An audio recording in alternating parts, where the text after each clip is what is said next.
Supreme Master Ching Hai's lectures are not a complete meditation instruction. Please do not try alone. For free of charge guidance, please visit godsdirectcontact.org or contact any of our centers near you.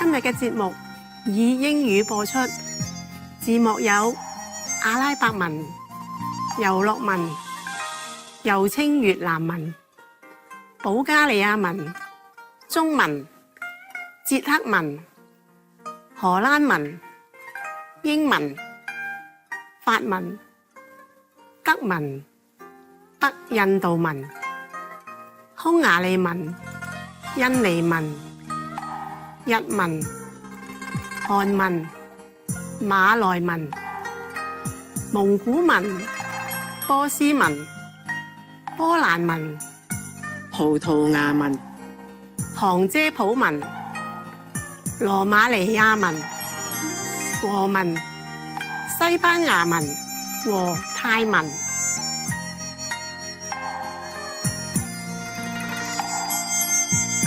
熱忱問候寬厚嘅觀眾們，我係子欣，嚟自迷人又活躍嘅香港。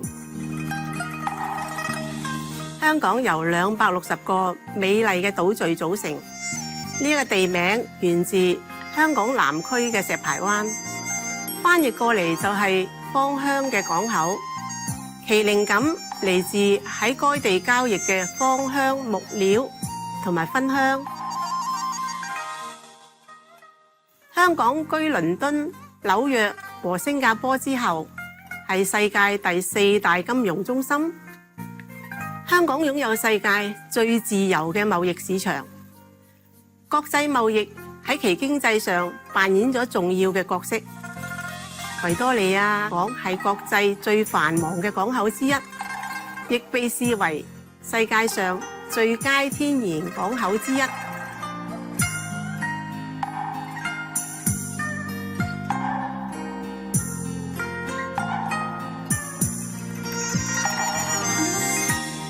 我哋好高興能向你簡單介紹充滿活力、文化豐富嘅香港。我哋嘅人民祝福你得享無條件嘅愛同天堂嘅榮耀。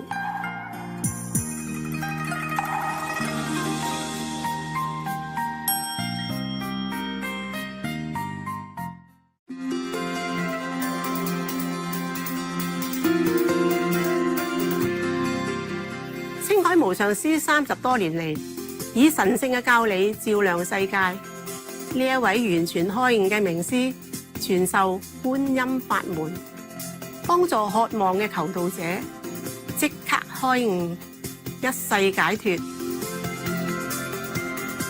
所有開悟嘅名師都修觀音法門，如佛陀、耶穌基督、先知穆罕默德，祝他平安。和古魯納納克，他強調我哋只要時時想念上帝，為他人無私奉獻，遵循宇宙律法，將達到人類最高果位，了悟嚟到地球嘅目的。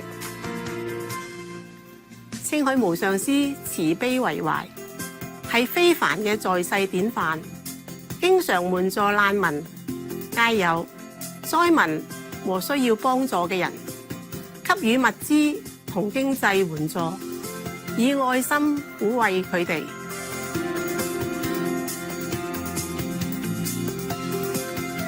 2006年，他獲頒故事和平獎，此獎等同東方嘅諾貝爾和平獎。他卓越嘅人道善行，多年來獲頒無數獎項，獲得世人無數讚譽。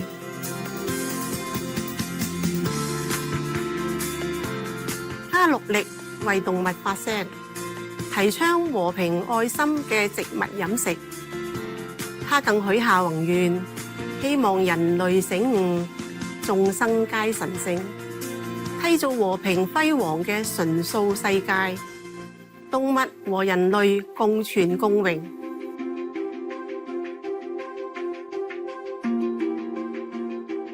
他以各種方式倡導純素生活，例如廣發傳單，你也可以選擇這樣的生活。創設愛家國際連鎖純素餐廳，無上師電視台，他也經常呼籲政府和媒體領袖並參加氣候變遷視訊會議。無論世人是否警覺，其努力影響世人自具，喚醒人們選擇善待動物嘅生活，並奉行慈悲之道，天下才能永久太平，救地球免於氣候變遷。青海無上師多年來足跡遍佈全球，從美國到非洲、歐洲到大洋洲，對大眾同佢徒弟講經開示數百場，展示各種靈性主題。今日有幸為你播出其中一場睿智開示，師徒之間節目佛教故事一位和尚6集之3。2015年9月28、29日以英語講於法國。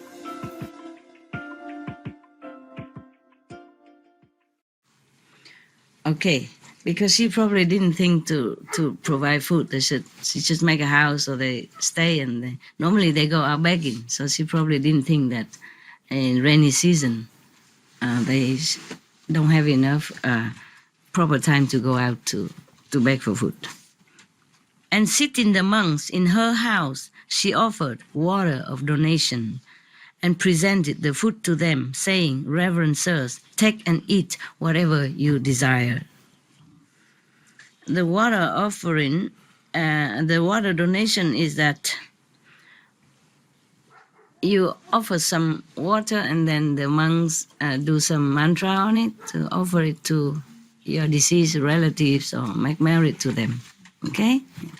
Special mantra. Or sometimes also together with some food, you so can offer to hungry ghosts, that come around. Yeah, one little handful of food, and you use a special mantra. I can do that. I don't do anymore. And then we sprinkle it in all direction, and then all the ghosts will be satisfied. It's such a very little rice. It's multiply, and a little water just sprinkle like that, and there will be quenching their thirst. Yeah. Special mantra, special mudra. Yeah, there's a Buddhist stuff. Yeah. Whew, if I also have to do that, I don't think I have time to sit here. No meditation, no time, no eating, no breathing. It's a lot of work. Okay. As the result of the wholesome food they received, their minds became tranquil. And as the result of tranquility of their mind, they developed insight and attained arahatship together with their analytical knowledges. By the food, even. You want that food? What is the problem today, baby, huh? You hungry? You want me to go home? Can you wait some more longer, okay? He wants the biscuits there. Can you give me some? For peace sake. You've been out already, right? You've been downstairs and eat already. You've been downstairs and you eat already. Yeah, because it's your dinner time is gone. And why you come here making trouble, huh? There. You don't have your bowl here. You want your... Có không con? Có đĩa gì không? Okay.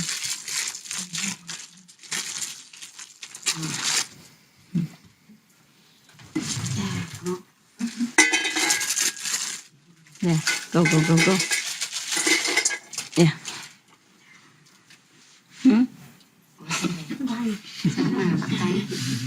Mệt cũng nhéo quá. Thử mặt. Ăn đi bánh nè. That's what you want? Okay, I know. Mệt quá. he want to tell me that he ate already. So he need this. Bắt tay. Yeah. Để đó một lúc nó ăn luôn. Okay. Put this there to him. After he eat that, he will eat this. I spoiled him, that's why. So whenever after he eat his food, proper food for enlightenment, I always praise him. Good boy. And then I give him some for cleaning his teeth. Even though they brush his teeth already down the mountain down there. I give him some vegan food, a vegan bone to say, and this is for your teeth. So he gets spoiled like that. After he eat, come up, ask for that. It's hot in here, isn't it? Too hot? How come? Too much heaters?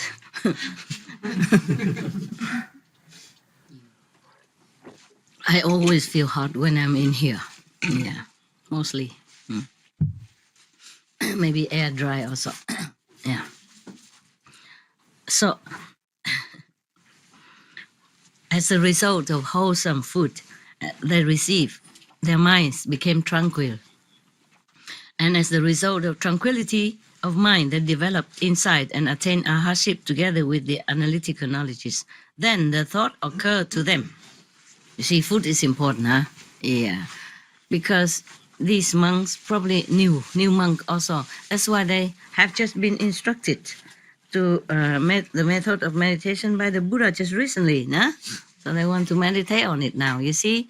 And they came from outside in the world where they always eat and drink like usual. And now they became monk, they have to eat only once a day. And they can bake only in the morning and eat at lunch. If they have any food at all, if they don't, when we went out and bake and people don't give them food, then they don't eat anymore for that day. And if many days like that, then they became restless, When you don't, just like when you eat at night, when you eat, you fell asleep, right? But if you don't eat, sometimes you feel restless, even though you don't feel hungry, well, restless. But after you eat something, you sleep right away. So if you don't eat a lot, then your mind is not sleepy, but tranquil, to meditate. So these monks are not yet used to it, such a ascetic life, you see. Even the Buddha's son once was complaining that he couldn't bear it, yeah. Now, sometimes eating very little, something in your body produce fear, anxiety within you also. You know that? How you know? I feel sometimes I just have fear. I don't know why. Then go eat. Okay, you don't eat enough maybe. Don't eat enough nutrition. So now, because this woman, she knew that from inside. There's no need to have insight to know this, my God. Huh? I don't need to be a Supreme Master to know that you like the mooncakes is coming. Or the spring rolls that I made yesterday. Summer rolls. You understand, yeah? I don't need to have psychic power inside to know that morning you eat and then evening you want to eat again. Nah?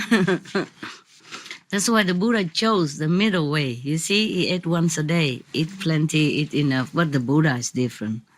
Before that, before enlightenment, he followed ascetic path and almost died because he didn't eat for a long time. And then the girl offered him a bowl of milk, porridge, milk porridge, something. Then he regained his strength. Then from then on, he realized that to deny the bodies of nutrition or, minimum survival comfort is not too good. He finished? And then, so he began to eat. Yeah, he began to eat, but once a day at least. Because if being a monk, if he eat twice a day, then he have to keep going out begging all day long. Go back and then come back and eat and go out back again. Understand? Then had no time for meditation or teaching others. Don't want it? Oh, yeah, okay. Give this one to me. Make it so real, oh my God. Yeah. Let him lay down and rest now. Yeah. Oh man. Okay. I keep it for souvenir. Therefore, the monks ate only once a day. But then ordinary monks don't receive good offering like the Buddha. You see, Buddha, everybody give him good food. Kings and queens waiting outside the palace gate to make offering to him or bring food to him. But ordinary monks, if no lay disciple offer food and lodging for the whole assembly, then they have to go out begging separately, individually. And if they cannot receive food, then they don't eat. The law is like that. You have to go home, meditate, or listen to the Buddha discourse in the afternoon. Noon is the only time they eat. Yeah, unless they have to travel, and then there's no certain time, no certain way to know whether or not you can have it at lunch, so you could eat some other time. Understand? If they want to. But that's it. One time a day. So therefore, they did not have enough food these days. They have lodging. She built a house for them, but she forgot that. Because normally the monk go out and bake, see, so she didn't think she has to provide food. Only after her enlightenment that she can perceive this is not a complete enlightenment, yeah? Some certain level of consciousness, and then you have some psychic power. You can see far, you can hear, you can perceive things. And then now, here. So from then on, she give them food probably once a day, but regularly and wholesome. A lot of ingredients and whatever body needs, you see that? So immediately they calm down. You don't have to sit there and thinking about food. Not just, it's automatically when you're hungry, you think about, noodles, spaghetti, pizza.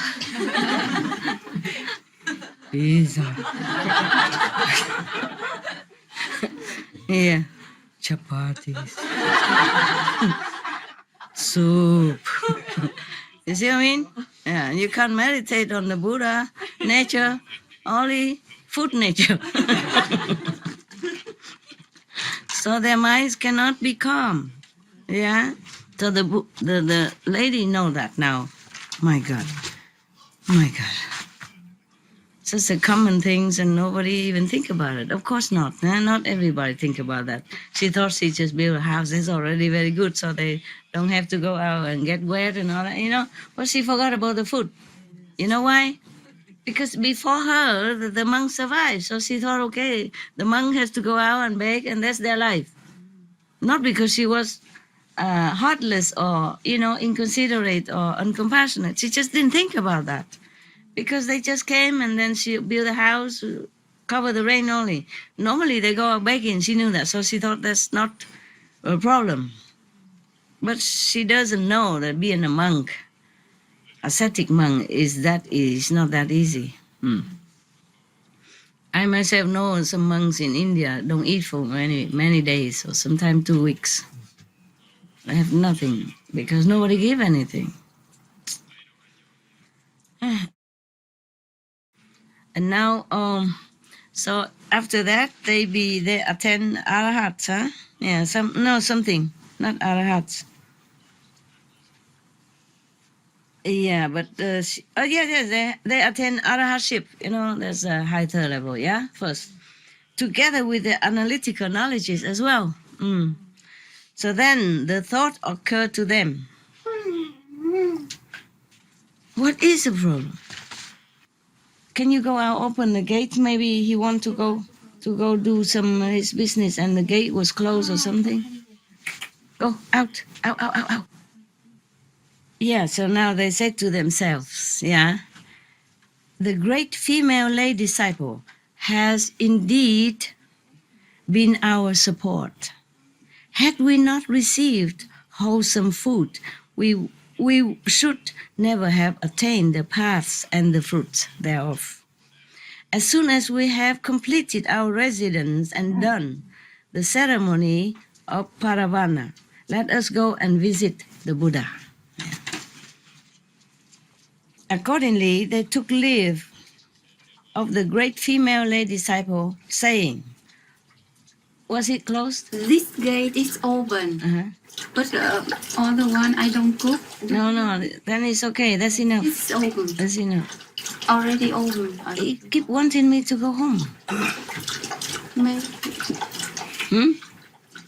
maybe, Too much protection. Huh? maybe you follow him. He always want me to go home.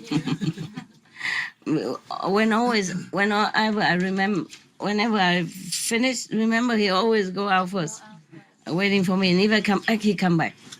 But if I go, then he go immediately heading for home. Yeah, he likes it here, but he likes home, huh? I know, never mind. It's my job. Mm. You can go home by yourself, okay? No, you don't. But waiting for you. Did he eat all the biscuits? You see, that's not food that he want anymore. Without you. Still it is there. Yeah, he doesn't want that. Today he eat very little, even favorite. Normally he ate all that. Okay, that's all. Okay, no more, huh?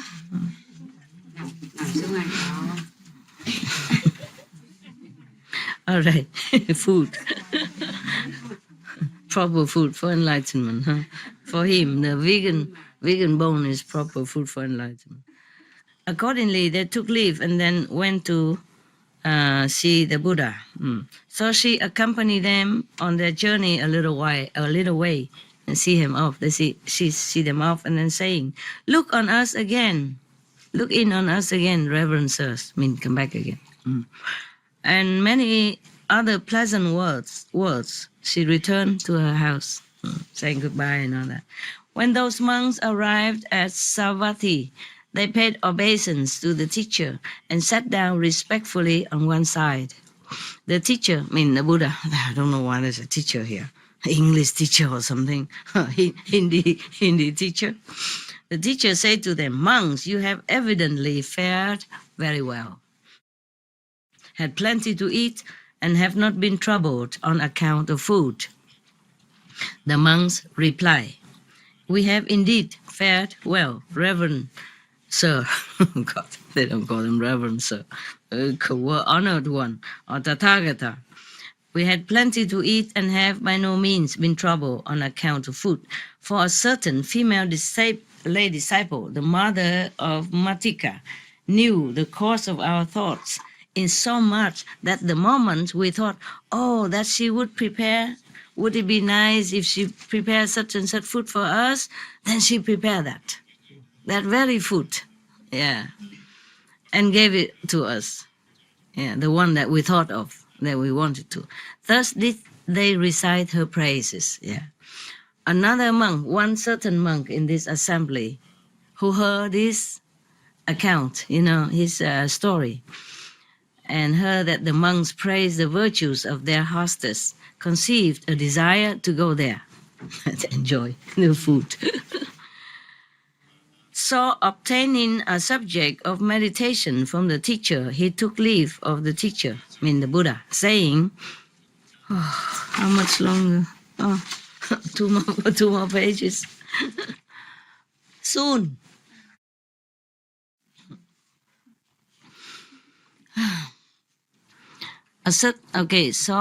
So he went there. He said, "Reverend Buddha, I intend to go to that village." And departing from Jetavana, he arrived in due course at that village and entered the monastery that the lady built for the 60 monks.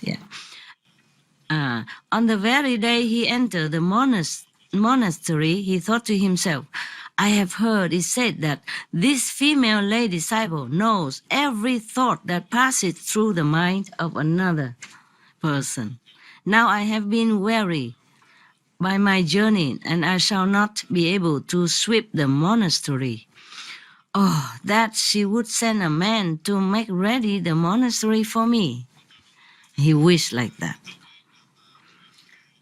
And the female lady disciple, sitting in her house, pondering within herself, became aware of this fact. She was sitting in meditation, contemplating, and she received aware of this fact and sent a man Yeah, and saying to him, "Go make ready the monastery and turn it over to the new monk," to him. Yeah. So just as he wished, she sent immediately a man to, clean up the room and all that for him. Yeah.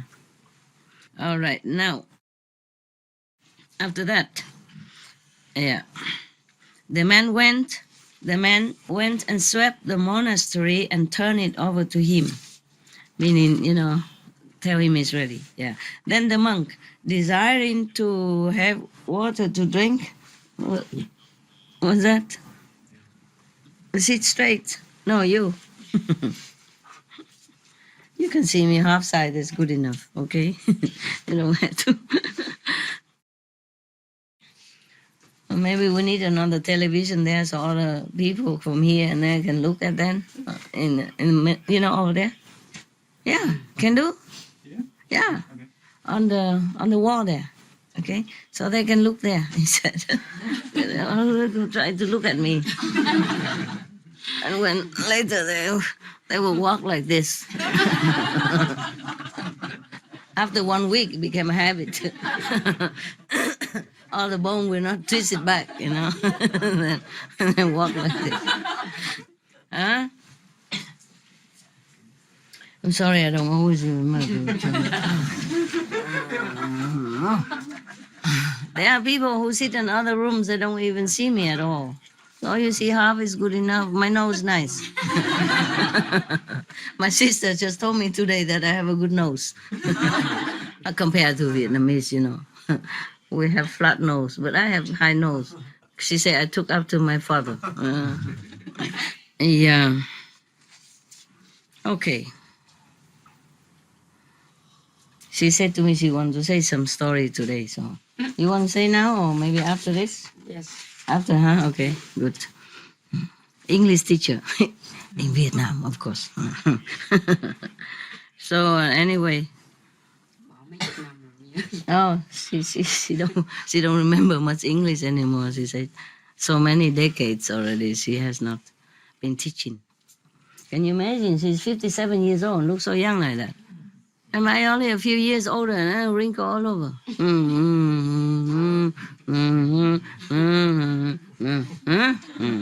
And her face different, older looking.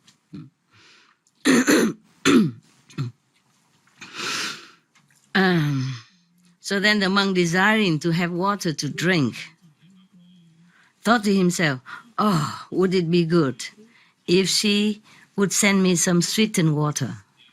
She was thinking, straight away the female lady Sabo sent water to him.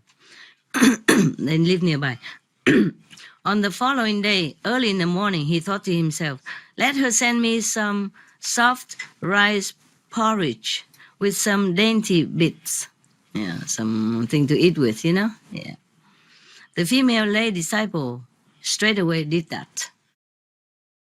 After he had finished drinking the porridge, he thought to himself, oh, it would be nice if she would send me such and such solid food. Why don't he wish it all in one go so the female don't have to send for you back and forth, back and forth. The female lay disciple straight away sent this also to him. Whatever he wished, got it right away. Wow, it sounds like heaven to me. You like that, huh? Yeah. Then he thought to himself, this female lay disciple has sent me every single thing I have thought of and wished to have. I should like to see her. Or that she would come to me in person, bringing with her soft food seasoned with various choice of seasonings. Now he wished again, my God, just sit there and wish it. What kind of food? Okay, of course, monks, they hardly have any good food, not often.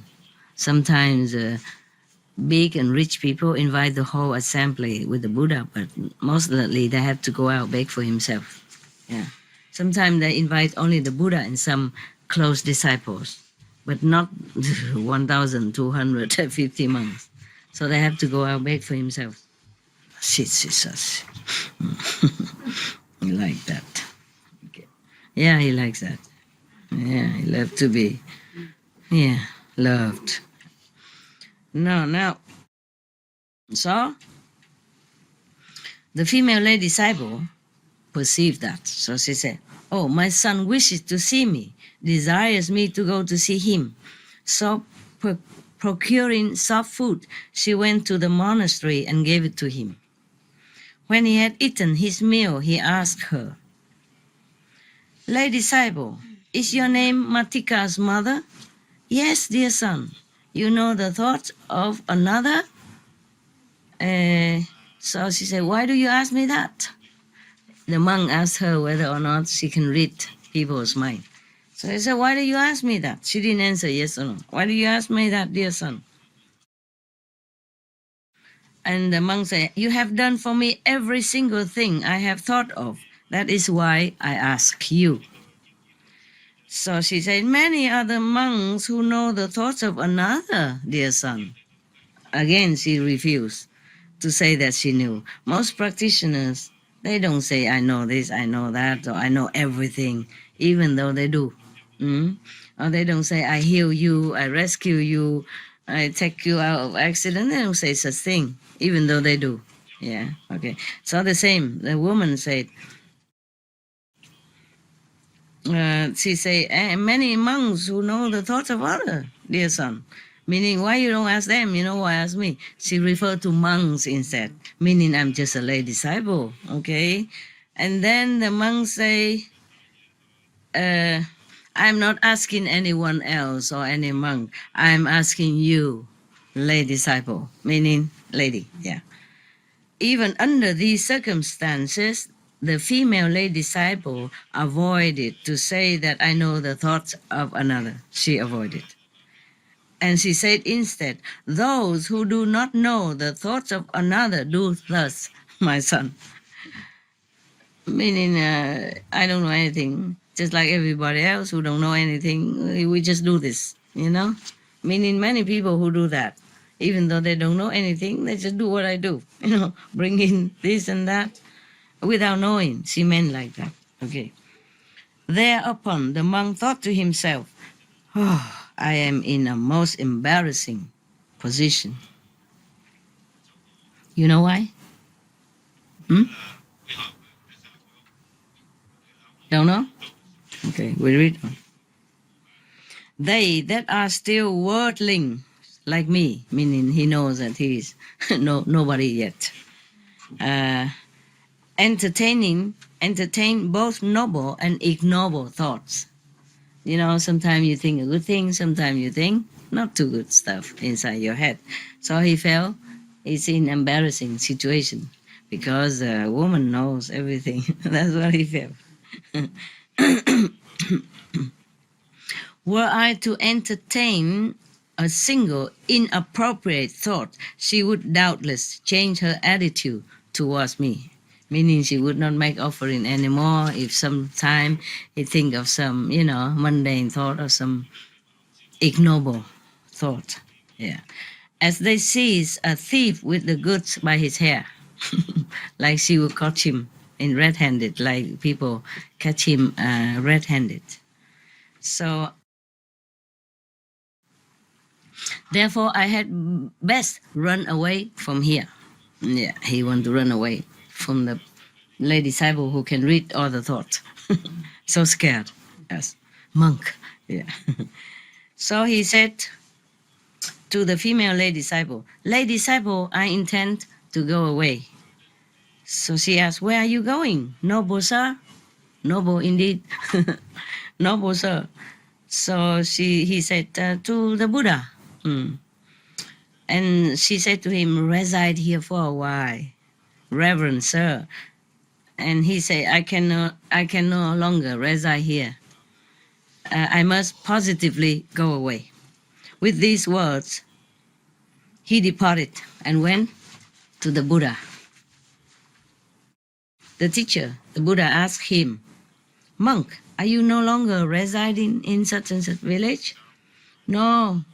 "No, well, no, honor one, no, I cannot reside there any longer." "For what reason, monk?" "Reverend sir, that female lay disciple knows every single thought that passes through my mind." it occurred to me that the worldlings like me entertain both noble and ignoble thoughts. Were I to entertain a single inappropriate thought, she would doubtless change her attitude towards me. As they say, seize the thief with the goods by his hair. That is why I have returned. He's worried she read everything and then she would be very too embarrassed being a monk, okay? So the Buddha said to him, "Monk, is this still in one page? It's not possible. I thought I got to the last already, not yet. Oh my God." Okay, you know what? We do it tomorrow, okay? Yes. Half story. And now you have a more interesting story. Mooncake story. Okay, huh? Yeah. We take a rest, okay? Yeah. He's already. Yeah, he gave up already. Bring mooncake. Do you have tea also cooked? Tea? Tea? No? Yes? Tea for everybody. Big pot, no? Oh man. Whatever tea you cook outside today? No cooking? Don't matter. It's okay. We can drink water. We live simple, right? Yeah. Stretch. Please do it. You will suspend to know what the Buddha said to him. That's a good opera stuff. Yeah. Well, I cut it when it's interesting, on the peak of the nose, of the curiosity. Okay, see you next week. Have a good weekend. Yeah. I feel a little worn out, a little bit. Maybe I didn't have proper food today. That's why I go do something. It's a very big day of work. Okay. What is that? Oh, come. Give it everybody. You use your... No, you have to use it and give it to them. The tongue, yeah. Yeah. No, baby. Okay, give him one piece before he... Give him one piece on... Yeah, just give it there. Okay, you eat your food, eat your cake. Do we have one more like that? Oh, the tray, just one tray. Okay, then, okay, half. Then it's like that. Continue. I thought we had more, then we can give them more. Understand? Who knows? Maybe that sister has some surprise for me later. Say, oh, we have more now. Like yesterday. I don't know anything, what they have, what they not have. It's always filtered through this door. I know nothing. I don't know. Really.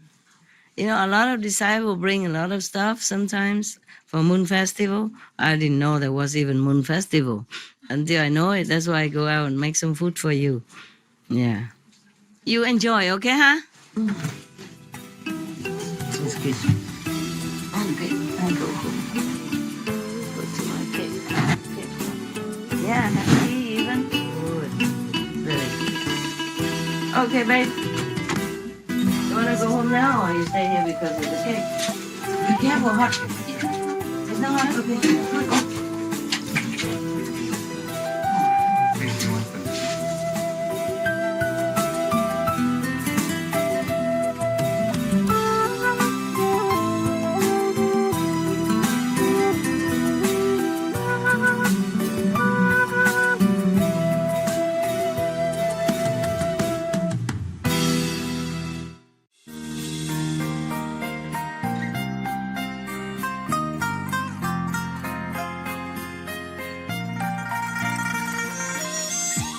鼓舞人心嘅觀眾，感謝你一齊收睇今日嘅師徒之間節目《佛教故事一位和尚》6集之3。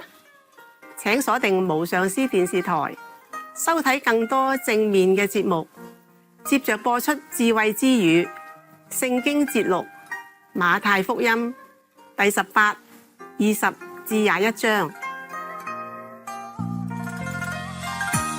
願上天恩賜你嘅生活滿滿加持。May Providence grace your life with overflowing blessings. For more details, please visit suprememastertv.com/BMD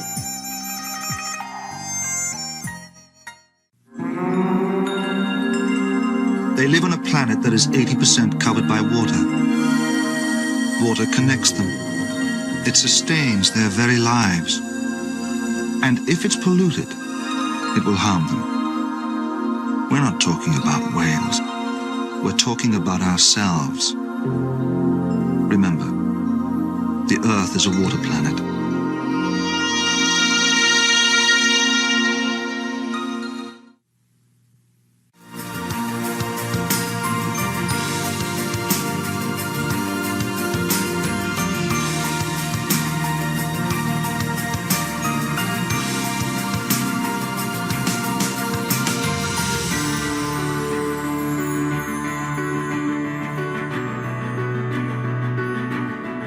We thank all the reporters, journalists, photographers, camera persons, individuals, groups, companies everywhere in the world for all your contributions of news that bring hope to humans and animals, thus uplifting the atmosphere of our planet. May heaven bless your noble endeavors and protect you always, especially while on duty.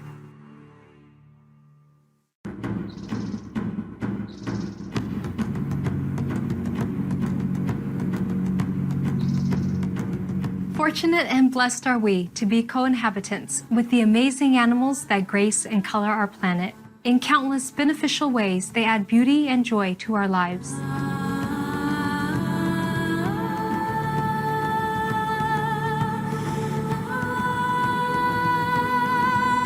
Their nobility through unconditional love, loyalty, and heroic life-saving actions is a constant source of wonder and inspiration.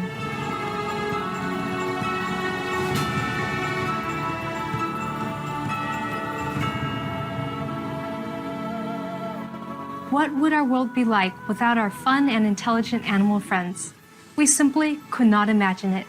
Thanks be to the Providence for all the cherished animals. May we always honor their God-given precious lives as we honor a part of ourselves.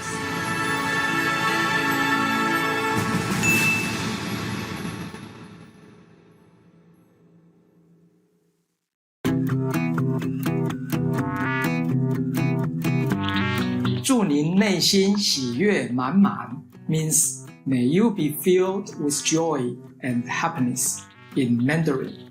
I am Dr. Ping Huang Chia in Intelligent Taoyuan. Friendly Taiwan, also known as Formosa, loves you for being here with us on the planet.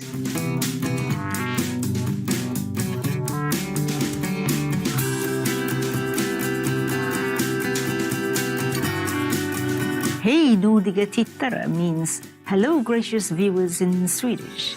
I'm Sophie in environmentally friendly Stockholm. Regal Sweden feels life is good because of your loving kindness. Welcome to Noteworthy News, caring news for a benevolent world. Caring news for a contented world. Supreme Master Television brings you good news from around our beautiful planet. 24 hours a day, 7 days a week. Our programs can be viewed online at suprememastertv.com. In today's news, Japan provides aid to Cuba. Zimbabwe eases visa requirements. British company offers new vegan fish sauce. Ants nurse their injured back to health. And innovative Amazon officers reconnect employees with nature. All this and more on Supreme Master Television, your constructive global TV channel. Japan contributes $10 million to assist Cuba to help improve sanitation services in Havana, the capital city of Cuba. Japan has announced a donation of approximately $10 million to be used to purchase specialized equipment. The enhancements will be especially relevant ahead of the city's 500th anniversary celebration in November 2019. Japan's contribution to Cuba is a continuation of the ongoing commitment to further develop economic and commercial cooperations between the countries. It has produced many positive results in areas including safeguarding of the environment, health, energy, and tourism. Our sincere appreciation, Japan, for your generous assistance to Cuba. May your collaborative efforts continue to flourish and bring many benefits to the citizens of your nations. Up next, Zimbabwe offers arrival visas for 29 countries. We would like to thank all the vegans now. The compassion you show to other beings will be rewarded to you manifold by heavens. Don't go too far. More valuable news coming up on Supreme Master Television after the message.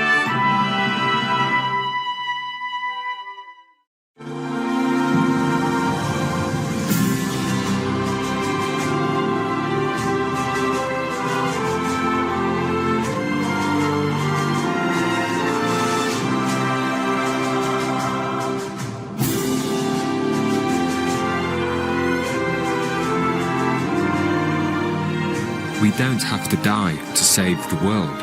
Just be vegan. Supreme Master Ching Hai.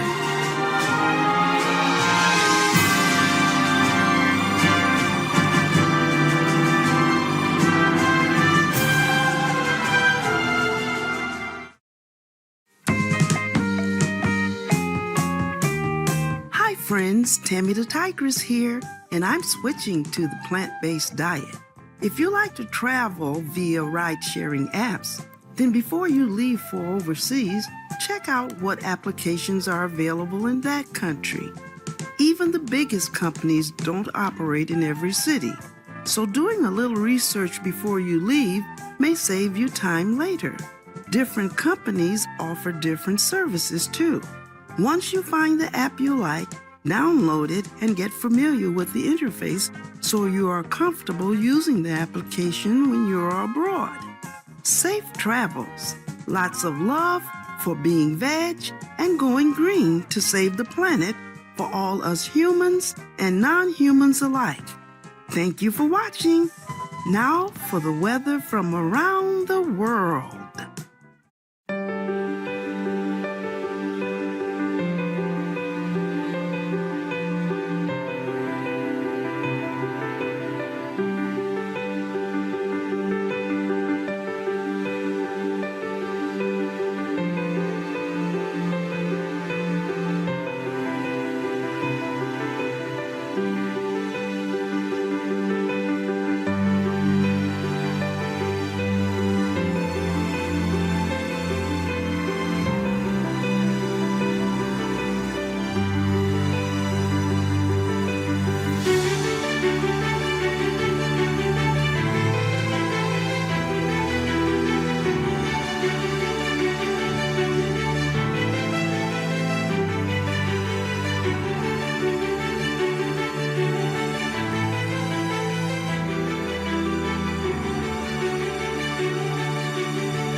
Zimbabwe facilitates visa process for many countries. The government of Zimbabwe has made a decision to ease the visa obtaining process for 29 nations. The citizens of these countries are eligible to obtain a visa upon arrival, while previously they had to go through an applying process before the trip. The guideline is a continuation of the government's goals of creating more accessibility in order to enhance economic development, especially in the areas of investment and tourism. Zimbabwe, we laud for your welcoming new visa policy. May all nations nurture the spirit of openness and respect among each other. New vegan fish sauce on the shelves in the United Kingdom. British-based company Thai Taste is dedicated to bringing the distinctive taste of Thai food into household kitchens. Their new delicious plant-derived fish sauce is based on seaweed. The cruelty-free product is made without preservatives and contains all natural ingredients. Thank you, Thai Taste, for bringing several flavor-filled vegan products to markets in the United Kingdom. We look forward to seeing what plant-based options you come up with next. Coming up, researchers observe ants treating their wounded. We will meditate on the radiant inner light now. Be back soon. Stay with us on Supreme Master Television for more salutable news right after this message.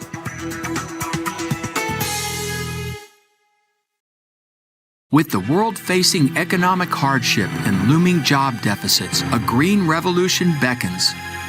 No, not a green energy revolution, a green food revolution. Organic, the future of farming. We can sustain the world and our nation's economies in dynamic health and vigor. Case study, Peru. In the South American country of Peru, the farming of organic crops has generated at least 33,000 jobs for farmers nationwide. According to Peru's Minister of Agriculture, Adolfo de Cordova Velez, interest in the practice continues to increase as farmers realize that organic growing is more profitable than traditional methods.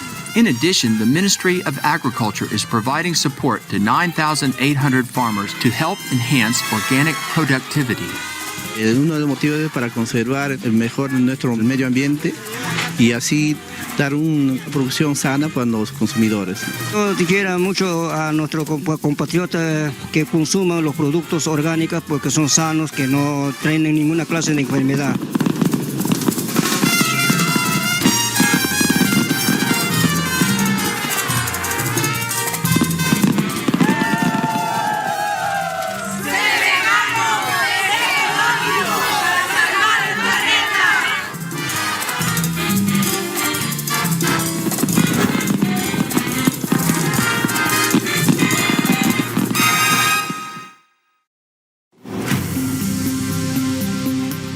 Welcome back to Noteworthy News.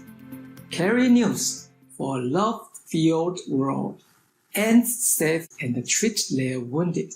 Scientists have observed that the African Matabele ants in sub-Saharan Ivory Coast seek out their wounded friends and transport them back to the nest for treatment and healing. It is believed this could be the first time an insect species has been discovered to nurse their injured back to health. One of the researchers, mycologist Dr. Eric T. Frank, said, "We observed that they lick and groom the wound and that they were able to reduce the mortality it causes. We are amazed to learn about the altruistic characteristics of the Matabele ants. May all our co-inhabitants on Earth be supported to live and thrive with heaven's abundant grace." New Amazon offices reconnect employees with nature. Tech giant Amazon has unveiled new offices in downtown Seattle, United States, with the aspiration that a lush rainforest-like atmosphere will help employees tap into their creativity. The fascinating space, which can accommodate 800 employees, is enclosed within 3 glass domes. Just as remarkable as the unusual shape of the building out of 40,000 plants inside, including a 55-foot tree, winding walkways, and open meeting areas with a vista of green walls and the peaceful sound of running water as a backdrop. In addition to serving as office space, the ground floor's understory is open to the public. This innovative architectural accomplishment is fantastic, Amazon. May it bring joy and rejuvenation to many fortunate individuals. Time now to enjoy the joke of the day entitled 3 Apples. If you had 3 apples and ate one, how many would you have? 3. 3? Yes, 2 outside and 1 inside.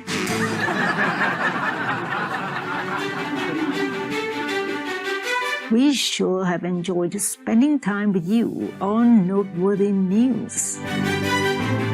May your heart sing in blissful oneness with the divine. Wishing you a wonderful week. We thank all the reporters, journalists, photographers, camera persons, individuals, groups, companies everywhere in the world for all your contributions of news that bring hope to humans and animals, thus uplifting the atmosphere of our planet. May heaven bless your noble endeavors and protect you always, especially while on duty.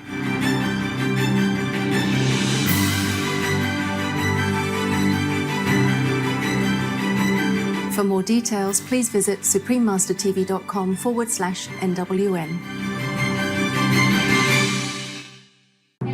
Of the impact that global warming has already had. All the information about harmful meat diet and beneficial vegetarian lifestyle.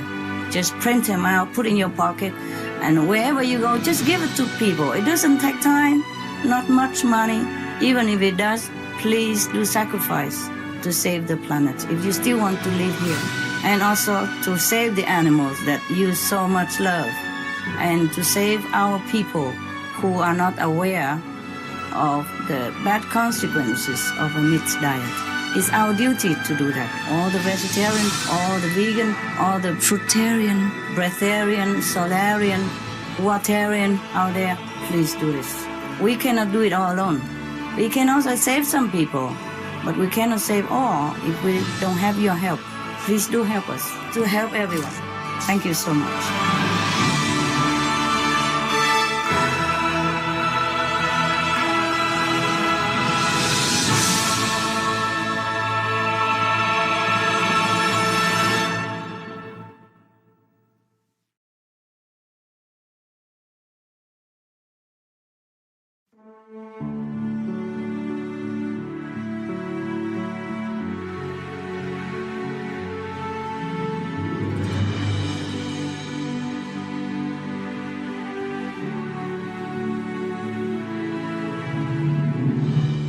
Canadian-born and vegetarian pastor Leroy Corkum comes from a long line of sincere Seventh-day Adventist practitioners.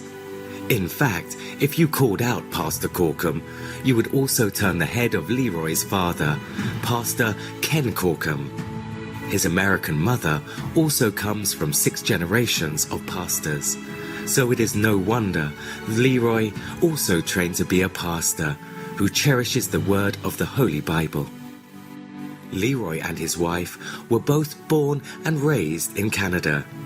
For 20 years, he ministered at various Canadian churches around Nova Scotia and Ontario. Then they moved to Kenya, where he worked for 5 years, teaching the Bible and English to high school students. Now they reside in Taiwan, also known as Formosa, where they continue sharing their Bible studies at the Taiwan Adventist International School, as well as being involved in outreach activities. We are honored to invite the vegetarian pastor Leroy Corkum to recite words of wisdom from the Holy Bible, the Gospel of Matthew, chapters 18, 20, and 21.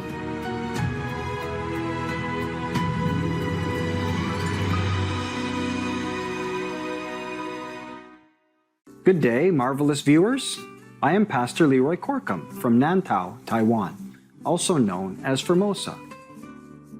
We wish for heaven to send love, wisdom, and prayers to all people. Today's episode is entitled From the Holy Bible, the Gospel of Matthew, excerpts from chapters 18, 20, and 21. Let's explore the wisdom from the Holy Bible. Jesus Christ, prophet, carpenter, mystic, Son of God, Savior, and friend, he is known by many names. The birth of this beloved teacher and master, who was born in Bethlehem, marks the beginning of the Western calendar. So important was his influence on humanity. The birth of this man, who was one with God, is a sacred event that marks an entire era.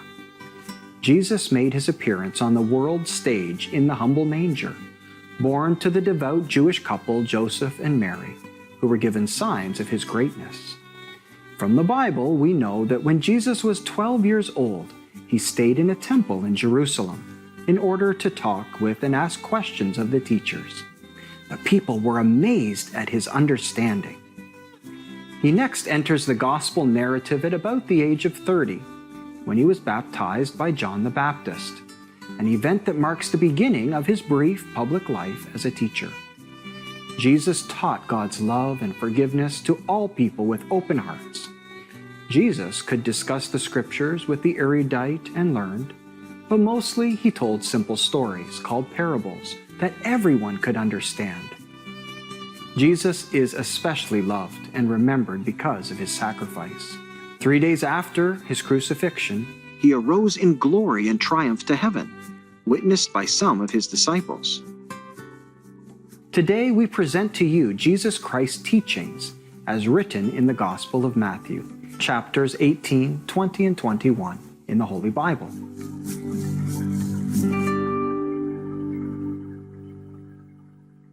Matthew 18, the greatest in the kingdom of heaven. At that time, the disciples came to Jesus and asked, "Who is the greatest in the kingdom of heaven?" He called a little child and had him stand among them. And he said, "I tell you the truth, unless you change and become like little children, you will never enter the kingdom of heaven. Therefore, whoever humbles himself like this child is the greatest in the kingdom of heaven. And whoever welcomes a little child like this in my name welcomes me. But if anyone causes one of these little ones who believe in me to sin, it would be better for him to have a large millstone hung around his neck and to be drowned in the depths of the sea. Woe to the world because of the things that cause people to sin. Such things must come, but woe to the man through whom they come. A brother who sins against you. If your brother sins against you, go and show him his fault, just between the two of you. If he listens to you, you have won your brother over.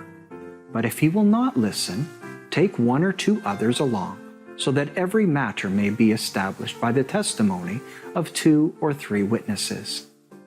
If he refuses to listen to them, tell it to the church. And if he refuses to listen even to the church, treat him as you would a tax collector. I tell you the truth, whatever you bind on earth will be bound in heaven, and whatever you loose on earth will be loosed in heaven. Again, I tell you that if 2 of you on earth agree about anything you ask for, it will be done for you by my Father in heaven. For where 2 or 3 come together in my name, there am I with them. The parable of the unmerciful servant. Then Peter came to Jesus and asked, "Lord, how many times shall I forgive my brother when he sins against me? Up to 7 times?" Jesus answered, "I tell you not 7 times, but 77 times." Therefore, the kingdom of heaven is like a king who wanted to settle accounts with his servants. As he began the settlement, a man who owed him 10,000 talents was brought to him. Since he was not able to pay, the master ordered that he and his wife and his children and all that he had be sold to repay the debt. The The servant fell on his knees before him. "Be patient with me," he begged, "and I will pay back everything." The servant's master took pity on him, canceled the debt, and let him go. But when that servant went out, he found one of his fellow servants who owed him 100 denarii. He grabbed him and began to choke him. "Pay back what you owe me," he demanded. His fellow servant fell to his knees and begged him, "Be patient with me, and I will pay you back." But he refused. Instead, he went off and had the man thrown into prison until he could pay the debt. When the other servants saw what had happened, they were greatly distressed and went and told their master everything that had happened. Then the master called the servant in. "You wicked servant," he said, "I canceled all that debt of yours because you begged me to. Shouldn't you have had mercy on your fellow servant just as I had on you?" In anger, his master turned him over to the jailers to be tortured until he should pay back all he owed. This is how my heavenly Father will treat each of you unless you forgive your brothers from your heart. Matthew 20, the parable of the workers in the vineyard. For the kingdom of heaven is like a landowner who went out early in the morning to hire men to work in his vineyard. He agreed to pay them a denarius for the day and sent them into his vineyard. About the 3rd hour he went and saw others standing in the marketplace doing nothing. He told them, "You also go and work in my vineyard, and I will pay you whatever is right." So they went. And he went out again about the 6th hour and the 9th hour, and did the same thing about the 11th hour. He went out and found still others standing around. He asked them, "Why have you been standing here all day long doing nothing?" "Because no one has hired us," they answered. He said to them, "You also go and work in my vineyard." When evening came, the owner of the vineyard said to his foreman, "Call the workers and pay them their wages, beginning with the last ones hired and going on to the first." The workers who were hired about the 11th hour came, and each received a denarius. So when those came who were hired first, they expected to receive more, but each one of them also received a denarius. When they received it, they began to grumble against the landowner. "These men who were hired last worked only 1 hour," they said, "and you have made them equal to us, who have borne the burden of the work and the heat of the day." But he answered one of them, "Friend, I am not being unfair to you. Didn't you agree to work for a denarius? Take your pay and go. I want to give the man who was hired last the same as I gave you. Don't I have the right to do what I want with my own money? Or are you envious because I am generous? So the last will be first, and the first will be last." Matthew 21. The authority of Jesus questioned. Jesus entered the temple courts, and while he was teaching, the chief priests and the elders of the people came to him. "By what authority are you doing these things?" they asked. "And who gave you this authority?" Jesus replied, "I will also ask you one question. If you answer me, I will tell you by what authority I'm doing these things. John's baptism, where did it come from? Was it from heaven or from men?" They discussed it among themselves and said, "If we say from heaven, he will ask, then why didn't you believe him? But if we say from men, we're afraid of the people, for they all hold that John was a prophet." So they answered Jesus, "We don't know." Then he said, "Neither will I tell you by what authority I am doing these things." The parable of the 2 sons. What do you think? There was a man who had 2 sons. He went to the first and said, "Son, go and work today in the vineyard." "I will not," he answered. But later he changed his mind and went. Then the father went to the other son and said the same thing. He answered, "I will, sir." But he did not go. Which of the 2 did what his father wanted? The first they answered. Jesus said to them, I tell you the truth. The tax collectors and the prostitutes are entering the kingdom of God ahead of you. For John came to you to show you the way of righteousness, and you did not believe him. But the tax collectors and the prostitutes did, and even after you saw this, you did not repent and believe him. When the chief priests and the Pharisees heard Jesus' parable, they knew he was talking about them. They looked for a way to arrest him, but they were afraid of the crowd, because the people held that he was a prophet.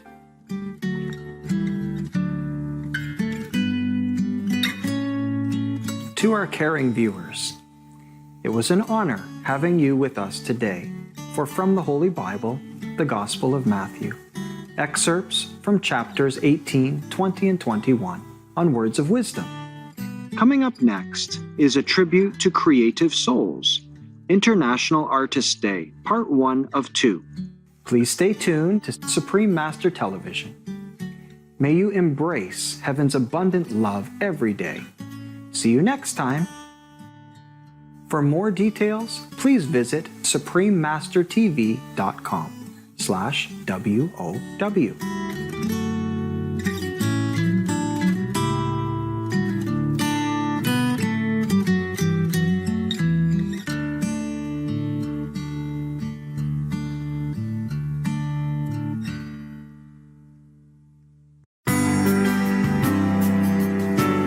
The realization of health is a remedy for modern life.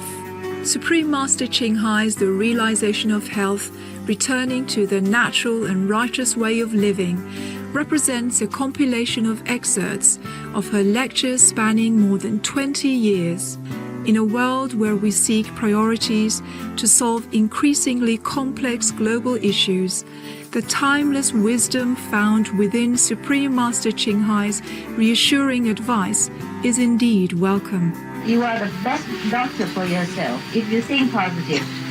Live a healthy life and simple living and high thinking. Change your pattern of living and change your day and change your fortune.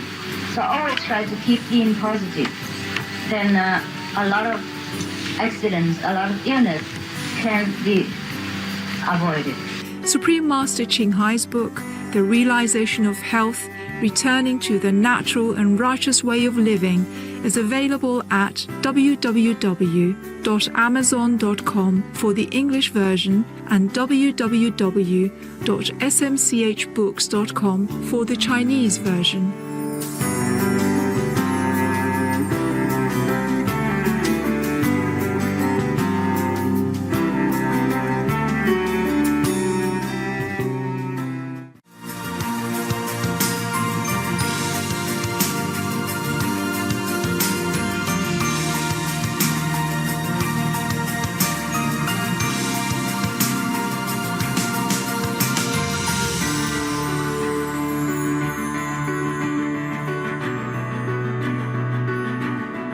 We thank all the reporters, journalists, photographers, camera persons, individuals, groups, companies everywhere in the world for all your contributions of news that bring hope to humans and animals, thus uplifting the atmosphere of our planet. May heaven bless your noble endeavors and protect you always, especially while on duty.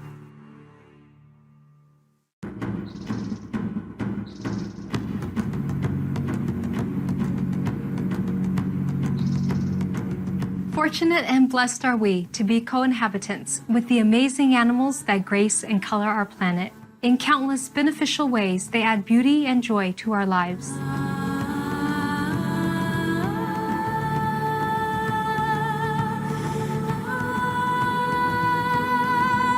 Their nobility through unconditional love, loyalty, and heroic life-saving actions is a constant source of wonder and inspiration.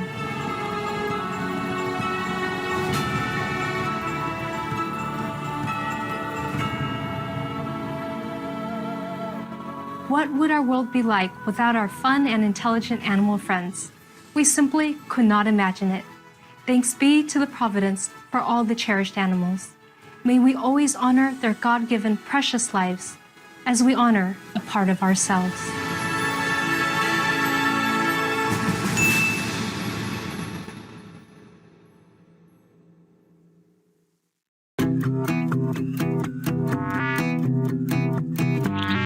祝您内心喜悦满满 means may you be filled with joy and happiness in Mandarin. I am Dr. Ping Huang Chao. In intelligent Taoyuan, friendly Taiwan, also known as Formosa, loves you for being here with us on the planet.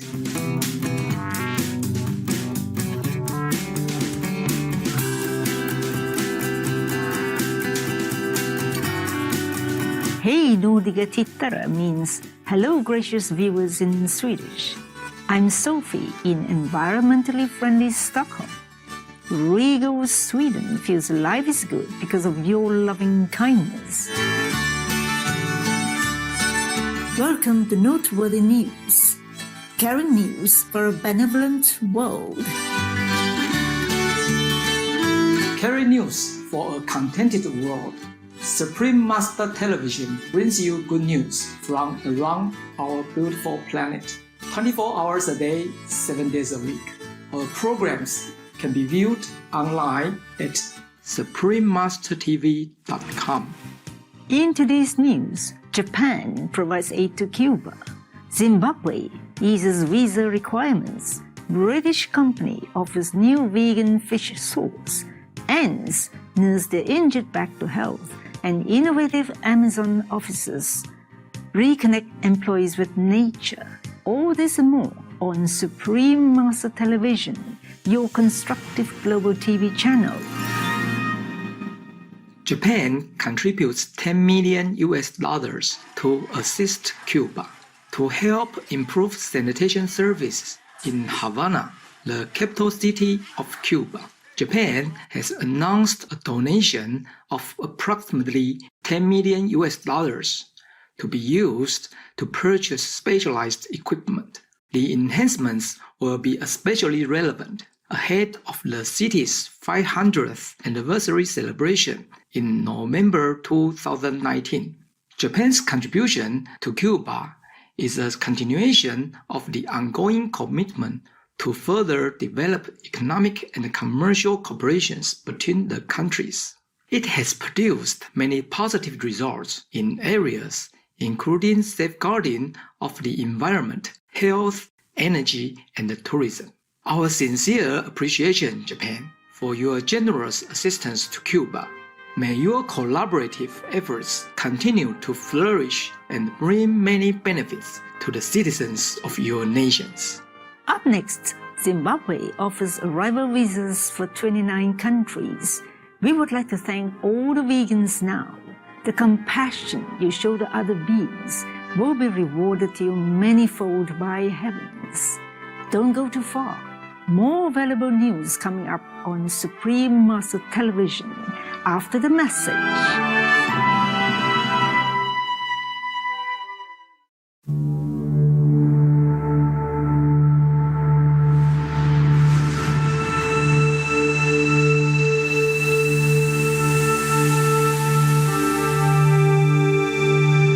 Good effects of meditation.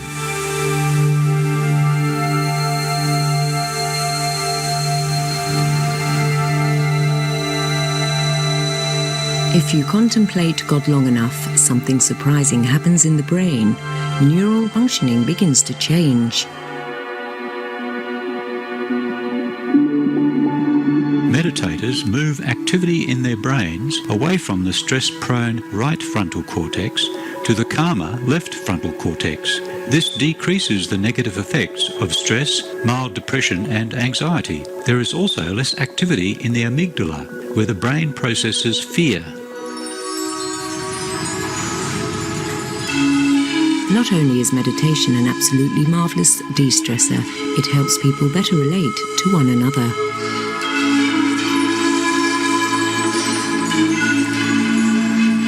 Meditation could help treat attention deficit and hyperactivity disorder, obsessive-compulsive disorder, anxiety disorder, major depression and other disorders marked by distracting thoughts. Meditation is a lifelong gift. It's something you can call on at any time.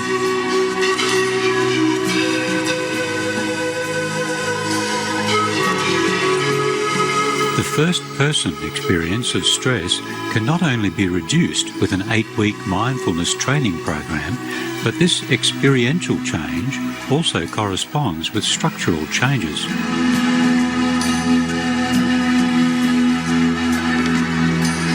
By practicing meditation, we can play an active role in changing the brain and can increase our well-being and quality of life.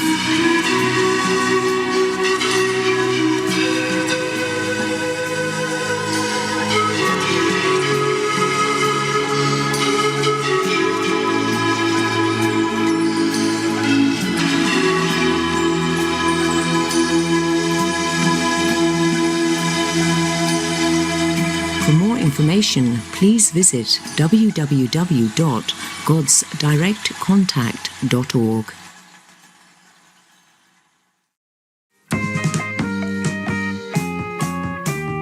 Hi friends, Tammy the Tigress here, and I'm switching to the plant-based diet.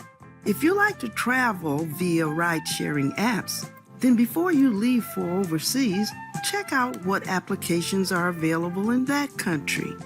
Even the biggest companies don't operate in every city, so doing a little research before you leave may save you time later. Different companies offer different services too. Once you find the app you like, download it and get familiar with the interface so you are comfortable using the application when you're abroad. Safe travels. Lots of love for being veg and going green to save the planet for all us humans and non-humans alike. Thank you for watching. Now for the weather from around the world.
Zimbabwe facilitates visa process for many countries.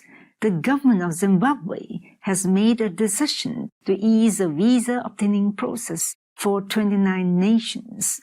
The citizens of these countries are eligible to obtain a visa upon arrival, while previously they had to go through an applying process before the trip. The guideline is a continuation of the government's goals of creating more accessibility in order to enhance economic development, especially in the areas of investment and tourism.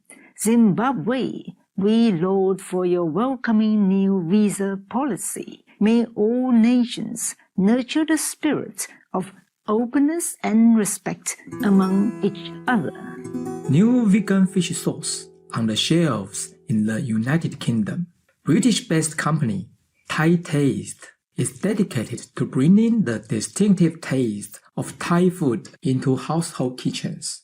Their new delicious plant-derived fish sauce is based on seaweed. The cruelty-free product is made without preservatives and contains all natural ingredients. Thank you, Thai Taste, for bringing several flavor-filled vegan products to markets in the United Kingdom. We look forward to seeing what plant-based options you come up with next. Coming up, researchers observe ants treating their wounded. We will meditate on the radiant inner light now. Be back soon. Stay with us on Supreme Master Television for more salutable news right after this message.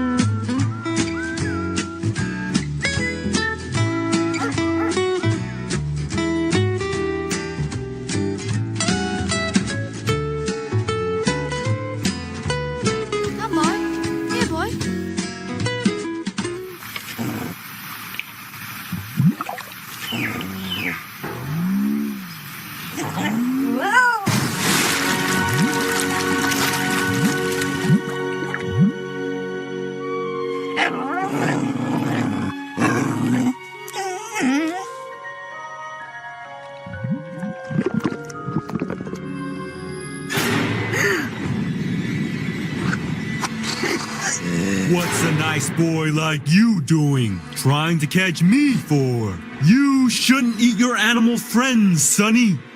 Imagine if I'm gone. Who will take care of my family? My wife and 4 kids. Don't harm us, we're your friends. Oh, he's adopted.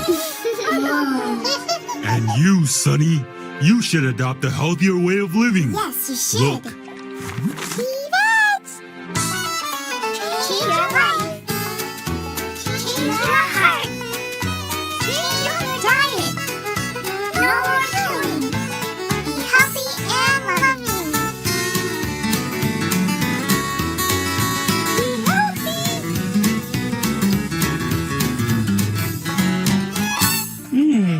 Be fit and go green. now go back home and be good, Sonny.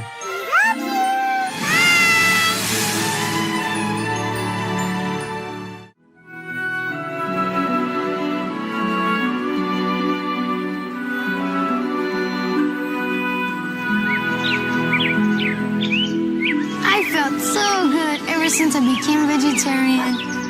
Oh, yeah.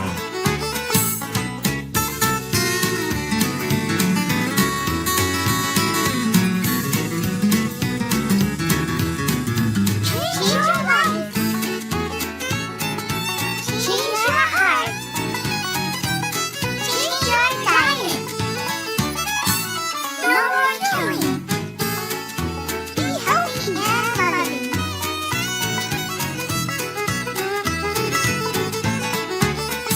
For more urgent details, please visit www.suprememastertv.com/b-veg.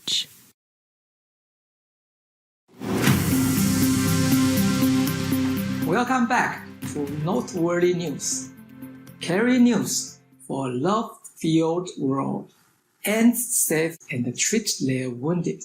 Scientists have observed that the African Matabeleans in sub-Saharan Ivory Coast seek out their wounded friends and transport them back to the nest for treatment and healing. It is believed this could be the first time an insect species has been discovered to nurse their injured back to health. One of the researchers, mycologist Dr. Eric T. Frank said, "We observed that they lick and groom the wound and that they were able to reduce the mortality it causes. We are amazed to learn about the altruistic characteristics of the Matabeleans. May all our co-inhabitants on Earth be supported to live and thrive with heaven's abundant grace." New Amazon offices reconnect employees with nature. Tech giant Amazon has unveiled new offices in downtown Seattle, United States, with the aspiration that a lush rainforest-like atmosphere will help employees tap into their creativity. The fascinating space, which can accommodate 800 employees, is enclosed within 3 glass domes. Just as remarkable as the unusual shape of the building out of 40,000 plants inside, including a 55-foot tree, winding walkways, and open meeting areas with a vista of green walls and the peaceful sound of running water as a backdrop. In addition to serving as office space, the ground floor's understory is open to the public. This innovative architectural accomplishment is fantastic, Amazon. May it bring joy and rejuvenation to many fortunate individuals. Time now to enjoy the joke of the day entitled 3 Apples. If you had 3 apples and ate one, how many would you have? 3. 3? Yes, 2 outside and 1 inside.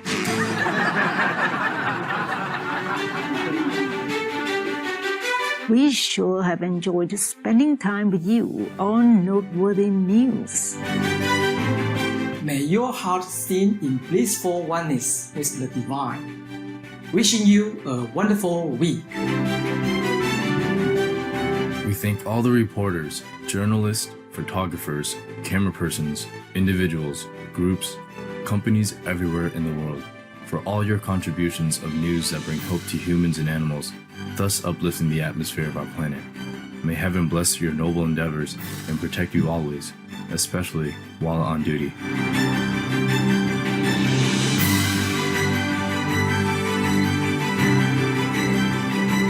For more details, please visit suprememastertv.com/NWN.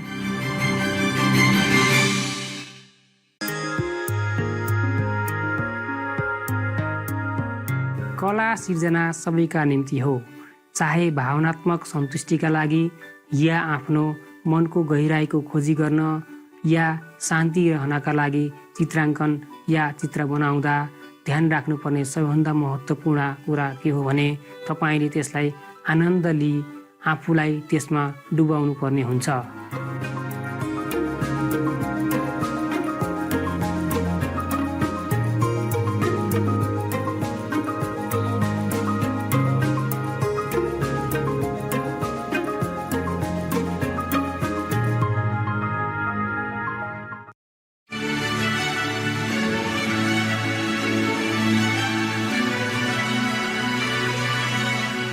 April 3rd, International Artist Day, a day of celebration and appreciation, a day of love and honor in the names of all the wonderful artists, poets, writers, painters, actors, actresses, singers, musicians, composers, film and theater directors, choreographers, entertainers, etc., in every field, who lighten up our lives and soothe our hearts with their artistic talents. With deep appreciation and praise to all the unique and gifted artists who bring so much joy, happiness, peace, and harmony into our world. My heavens bless you all in your continuous, joyful, and noble work. We love you.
We are honored to have superstar pop singer Ho Kun Heng and the gifted young artist Lin Kenken present our two-part program, a tribute to Creative Souls, International Artist Day.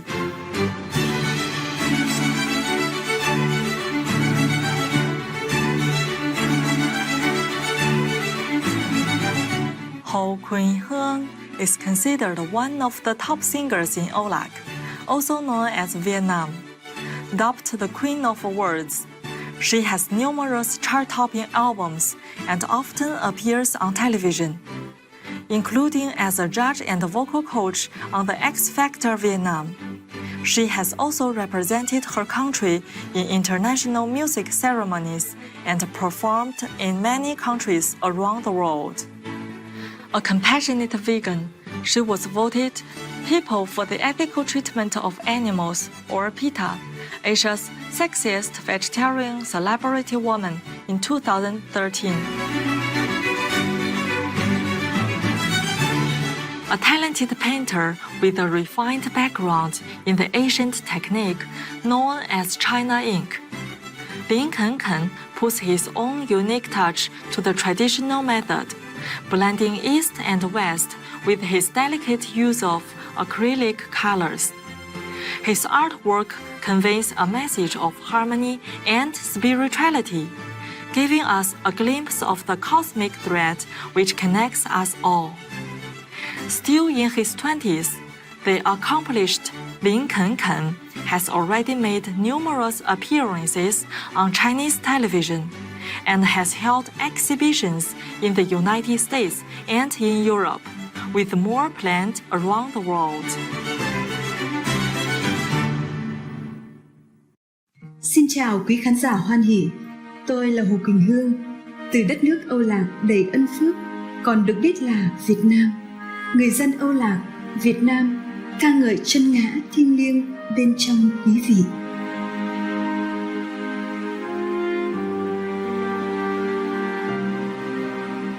欢迎充满创意的观众，我是林肯肯，很高兴也很有福气，能和您一起庆祝国际艺术家节，请向深具创意的灵魂致敬。他们装点了地球，照亮了我们的生活。现在我们来认识几位世界各地了不起的艺术家，一窥他们的生活和令人赞叹的工作。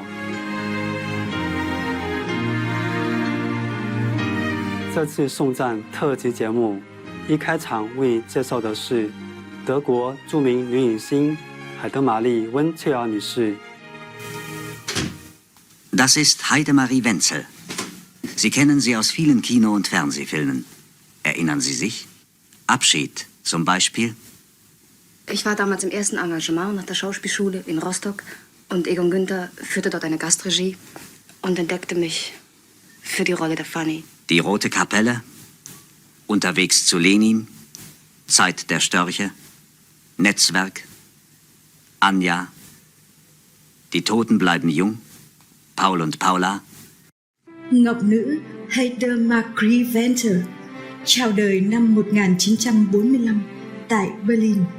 Tài năng xuất chúng của bà được phát hiện khi bà còn là một đứa trẻ. Sau khi chiến thắng cuộc thi ngâm thơ và xuất hiện trong nhiều tác phẩm sân khấu dành cho thiếu nhi, kể từ đó, Heather Marie Venter đã hóa thân vào hơn 100 vai diễn sân khấu, phim ảnh và truyền hình. Huyền thoại về Paul và Paula được bình chọn là một trong 100 bộ phim Đức hay nhất mọi thời đại. Oh, ich liebe an meinem Beruf, dass ich meine Begeisterung für die Literatur, die ich schon als Kind hatte, ich habe schon heimlich unter der Schulbank Schiller gelesen, dass ich das rüberbringen kann. Aber ich habe unglaublich viele unterschiedliche Rollen gespielt. Nicht nur die schöne, sondern eben auch wirklich ganz moderne, selbstbewusste Frauen, Baustellenleiterin und habe auch noch die komische Alte gespielt, was man ja tun sollte, ehe man Abschied nimmt von der Bühne, nämlich in My Fair Lady. Und in dem Sinne ist dieser große Bogen wirklich wunderschön und ich kann eigentlich zufrieden sein. Das Lustige ist jetzt, in meinem Alter werden diese Filme, sind alle wieder digitalisiert und die Leute sehen sich das noch in Filmkunsttheatern zumindest an und dazu werde ich oft eingeladen und kann immer noch das Gespräch mit meinem Publikum führen, das zum Teil tatsächlich noch aus dieser Zeit stammt. Ich liebe an meinem Beruf auch, dass man überhaupt den Menschen eine Geschichte erzählen kann, ihnen Mut machen kann und ihnen auch große Gefühle vorspielt, aber versuchen so echt zu spielen, dass sie wirklich ankommen im Herzen der Zuschauer, damit sie sich auch trauen, große Gefühle zu haben und auch große Tröstung. 我们要介绍的下一位艺术家，也是德国电影黄金时代的传奇明星。1934年出生于柏林，备受赞誉的电影制片人兼编剧韩穆特·尼奇曲克。一般公认他在1976年执导的电影《绞刑台上的光》，以及1972年的剧情片《加尼克死亡调查》是他的巅峰之作。韩穆特·尼奇曲克荣获巴伐利亚电影奖、德国电影制作杰出成就奖，表扬他的作品被评选为德国百部不朽的经典电影。Einer der großen Theoretiker, Zaffatini mit Namen, hat mal gesagt, dass wenn Jesus eine Kamera gehabt hätte, dann hätte sie auf die armen Leute gerichtet und vor allem auf seine Umgebung. Das ist ja nicht für mich ein Beruf gewesen, sondern eine Berufung und auch ein Mitgefühl mit den Menschen. Ja, dem ich später nochmal begegnet bin. Und aus diesem Grunde und auch wegen der Leute, die Leute waren ja ganz kostbar. Und es soll natürlich nicht vergessen sein, dass der liebste Film, der natürlich auch ein ganz großartiger Film war, über Revolution in Kuba, und ich mich natürlich in ihn verliebt habe, in meinen Regisseur, und ich ihn mir auch gekapert habe. Ich habe es erreicht und sind eigentlich schon 44 Jahre zusammen, aber 42 Jahre verheiratet. Und das ist unser Hochzeitsbuch. 我们拨空欣赏一下周遭万物独特的美，稍后就回来，请锁定无上师电视台。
Harming or killing animal co-inhabitants is like destroying our own protective power. Helping or saving animal co-inhabitants is like enforcing our safety fortress. Supreme Master Ching Hai. 欢迎继续观赏李赞深具创意的灵魂国际艺术家节。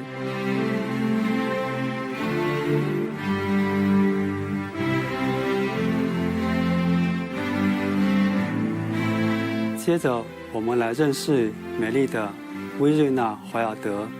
她生于德国西南部，对于佛教哲学与艺术充满浓厚的兴趣，并深受启发。薇瑞娜对异国文化的爱好，也有助于她与内在创造力重新连结。她环游世界各地，到过西藏、中国、泰国，作品荣获国际赞誉。当年她就读于维也纳视觉艺术学院时，老师出了一项作业。She said we are going to paint a soul temple or a landscape of the soul. And we did some visualization and some meditation about that. And I was just visualizing this flower, which is like an open heart, like a heart that is blossoming. Because that's how I feel when I paint. I feel like my heart is open, I'm happy, and it's like a flower. So I was thinking about making this waterfall because it's like these emotions who are free-flowing. And butterflies because I think they are like the most beautiful symbol of transformation that is in the world. They just transform from this caterpillar into this beautiful being that has wings and fly. The bird was actually like, it just came at some point. I didn't plan that it will be there, but after a while it was just like a rising thing. And I just could see it like coming out of this flower. And it was carrying this lotus flower, which is also a Buddhist symbol. The lotus is growing out of the mud. It's growing out of bad emotions, I would say, and transforms it into something beautiful. So yeah, it's my soul, I guess. I think I have like a strong emotional attachment to this work. 薇瑞娜·怀尔德也为我们介绍一幅她在台湾的最新作品，台湾又称为福尔摩沙。We are in an artist space, an artist community, and we have a lot of different projects here about different countries. And this is a room that is dedicated to Notre Dame, the cathedral in Paris. So I'm painting like a lot of angels and demons and showing the transformation from the dark side to the bright side. That's why I'm painting some butterflies up here. Ông Hwang Ho-chun là nhà soạn nhạc truyền thống tiêu biểu của Đại Hàn. Ông đã nhận giải sáng tác nhạc, âm nhạc truyền thống của đài KBS, hệ thống phát sóng Đại Hàn vào năm 2013. 네, 저는 작곡가고요. 원래는 한국 전통음악을 전공을 했고 그 기반 위에서 여러 가지 세계의 여러 나라에 있는 민속음악들을 같이 접목을 하고 현대음악뿐만 아니라 되게 팝적인 그 대중음악까지 좀 폭넓게 작업을 하고 있는 그런 작곡가입니다. 아직 자기 예술에 꽃을 피우지 못한 이제 그 예술가로서의 꿈을 갖고 있는 그런 시기에는 뭐랄까 예술가에 대한 환상이나 혹은 그 예술가를 좀 약간 신비한 존재 혹은 나도 그런 존재가 되어야지. 그러니까 뭐랄까 미래에 자꾸 가 있어요 생각이. 근데 사실은 예술가는 그 현재 조금 더 구체적으로 얘기를 하면 오늘이 가장 중요한 존재거든요. 그래서 오늘의 자신에 대해서 계속 대면하는 일을 해야만 해요. 세계 아티스트 데이를 축하드립니다. 세계 아티스트 데이 참 의미 있는 날인 것 같아요. 예술가들은 자신의 그 예술적 결과물을 만들어내기 위해서 어떤 개인의 시간 안에서 머물러 있는 것 같지만 어떻게 보면 이 자기가 살아가고 있는 이 세상을 좀 더 아름답고 밝게 그리고 슬픈 일이 있다면 그걸 위안하고 위로하는 그런 일을 하는 사람들인 것 같아요. 그러기 위해서 수행자와 같이 혼자만의 시간을 고독하게 견디는 것이 또 예술가인데요. 그 예술가들이 함께 모여서 이 세상을 밝고 아름답게 만드는 그런 날로서 세계 아티스트 데이가 열린다고 하니까 저도 감동이 오고 축하를 드리는 그런 마음을 갖고 있습니다. 다시 한번 세계 아티스트 데이 축하드립니다. Bên cạnh những nghệ sĩ quốc tế xuất chúng mà chúng tôi đã giới thiệu hôm nay, chúng tôi xin ghi nhận và vinh danh nhiều nghệ sĩ và những người ủng hộ khác vì những đóng góp truyền cảm hứng của quý vị phía sau hậu trình. Những tuyệt phẩm rung động lòng người của quý vị đã mang đến cho thế giới niềm vui và nhắc nhở chúng ta về vẻ đẹp thiên phú của mình. Cảm ơn quý vị vì những đóng góp nghệ thuật giúp thế giới chúng ta trở nên tốt đẹp hơn.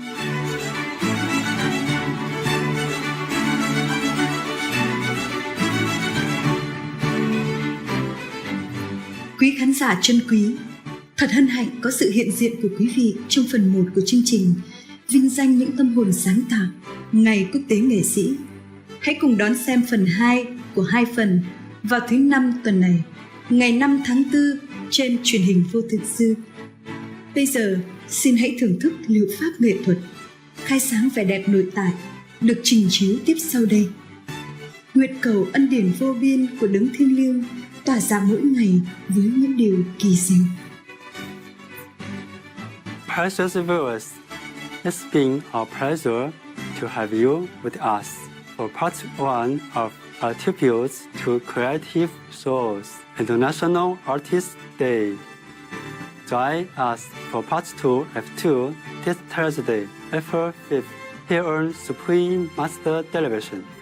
Now, please enjoy Art Therapy, opening in the discovery. Coming up next, may the countless blessings of the divine fill your days with awe and wonder. For more details, please visit suprememasterdv.com/AJAR.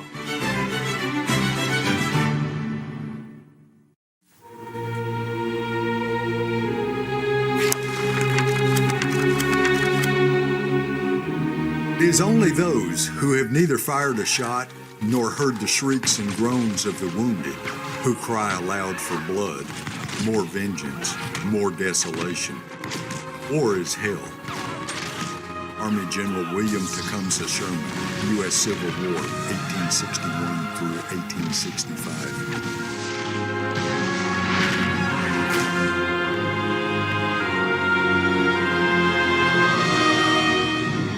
I could have captured the whole of your Majesty's army. I contented myself with an armistice in the hope that this would be a first step towards a world peace. This is an aim which I cherish all the more, as it might be supposed that one nurture and brought about war will be more hardened than I am to the evils it involves. Napoleon Bonaparte, Emperor of France, letter to the King of George III of England, 1805. I hate war as only a soldier who has lived it can, only as one who has seen its brutality, its futility, its stupidity. Dwight D. Eisenhower, 34th President of the United States, World War II General.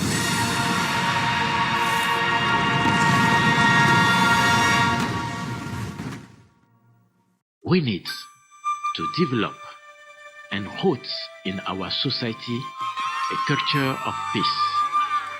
We need to promote regional integration. Joaquim Chissano, second President of Mozambique. Let us forget bad things that happened in the past, that divide and hurt us, and let us unite in peace and love so we can advance to a better future. Jose Ramos Horta, second President, Timor-Leste, Nobel Peace Prize Laureate, 1996. It is painful enough to discover with what unconcern they speak of war and threaten it. I have seen enough of it to make me look upon it as the sum of all evils. Confederate Army General Stonewall Jackson, U.S. Civil War, 1861 to 1865. Guru Nanak Dev Ji's message of equality peaceful coexistence and universal love is an abiding source of inspiration for all.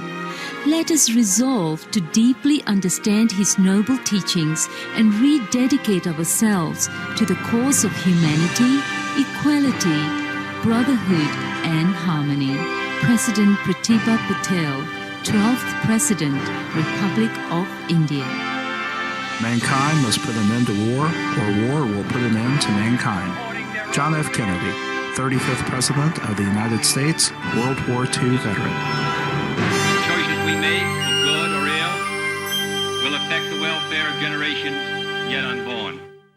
We cannot and must not allow ourselves to have the message of Hiroshima and Nagasaki felt completely from our minds.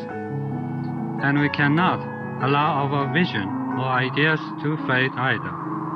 For if we do, we have but one course left for us, and that flash of light will not only rob us of our vision, but it will rob us of our lives, our progeny, and our very existence.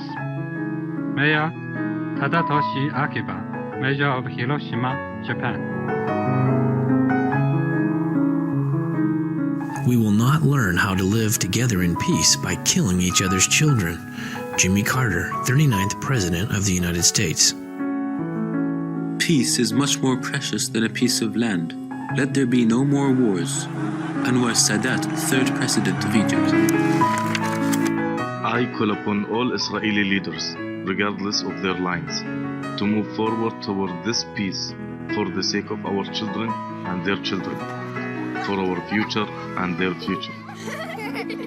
Yasser Arafat, President of Palestinian Territories, from 1989 to 2004, Nobel Peace Prize laureate in 1994. We will not rest until we reach a permanent agreement that would secure a safe future for our children and that would provide us with renewed hope to live in a region where people lead a life of cooperation and not, God forbid, where blood is shed. Yitzhak Rabin, 5th Prime Minister of Israel, Nobel Peace Prize laureate, 1994. Enough of blood and tears. Enough!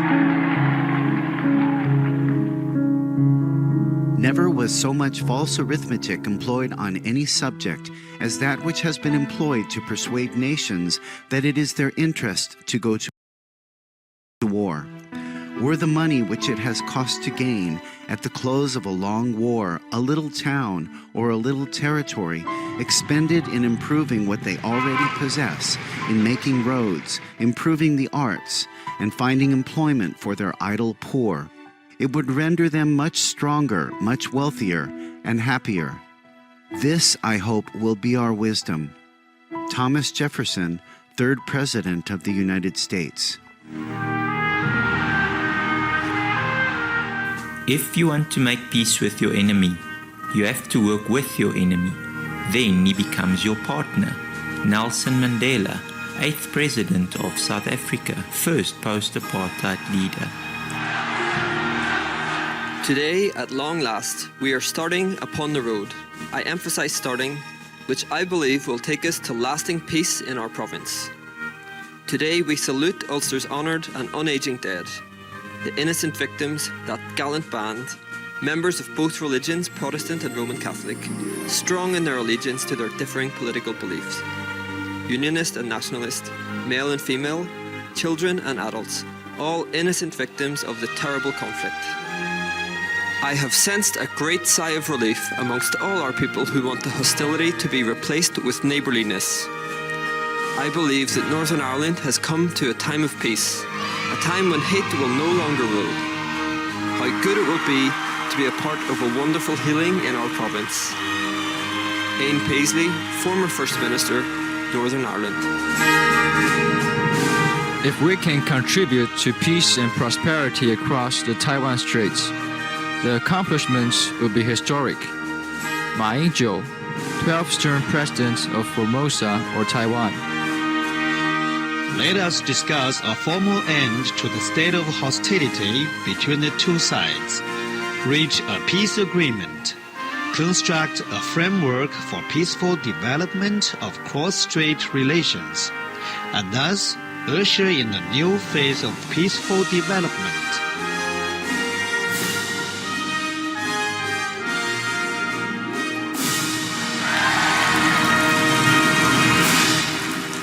The Jewish and Islamic religion share a faith in one Lord and an adherence to fundamental values of truth, justice, and peace. From this common ground, we believe beautiful fruit can grow. Our people have a long history of cooperation. Only peace can ensure the prosperity and well-being of all our people. Shimon Peretz, 11 presidents of Israel, 8 prime minister of Israel.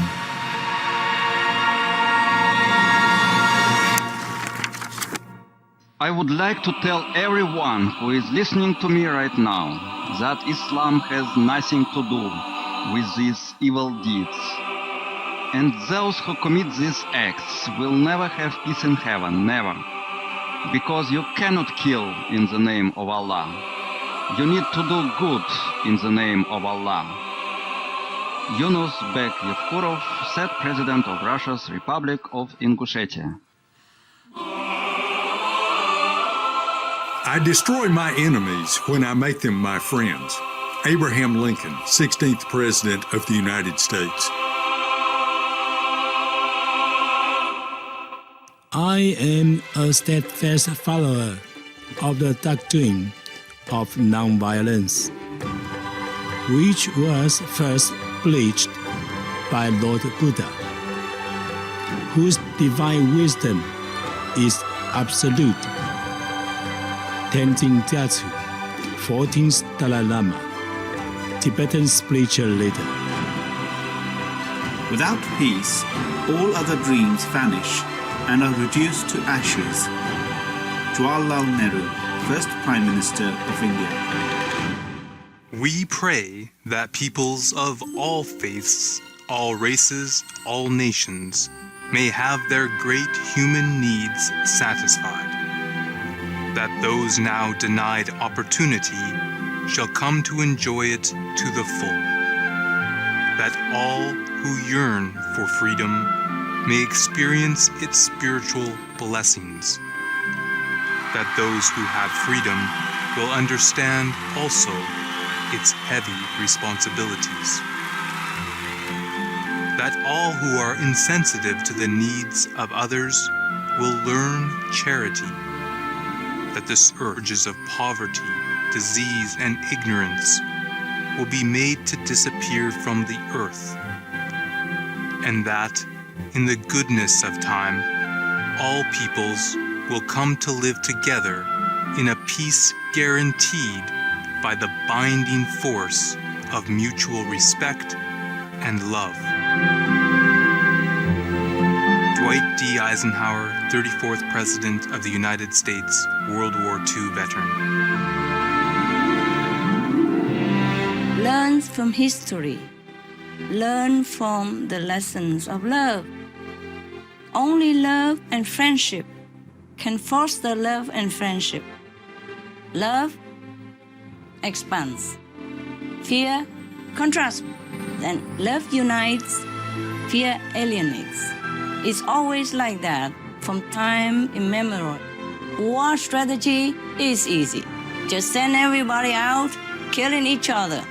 You know, all the youth, the beautiful, handsome, against another country's youth and handsome other natives. But love and assistance and help will always touch people's heart for a long time to come. If people concentrate all financial favor from God to help others, to help all the weak and needy country, you don't have to fight. You will win all war. War, anybody can make. Peace, it takes great, courageous leadership to materialize. We wish for peaceful world.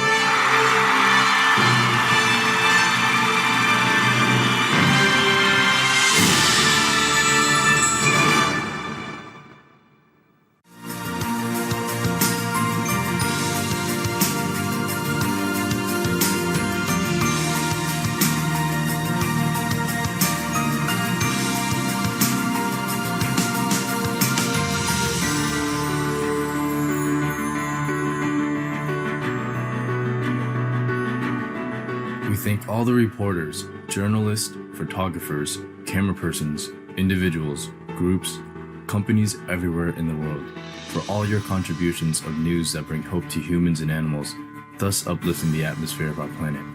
May heaven bless your noble endeavors and protect you always, especially while on duty.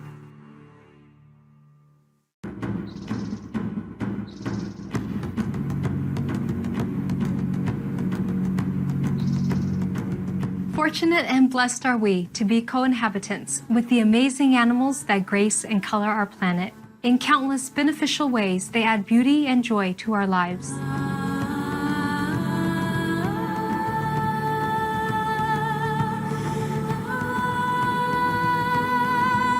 Their nobility through unconditional love, loyalty, and heroic life-saving actions is a constant source of wonder and inspiration.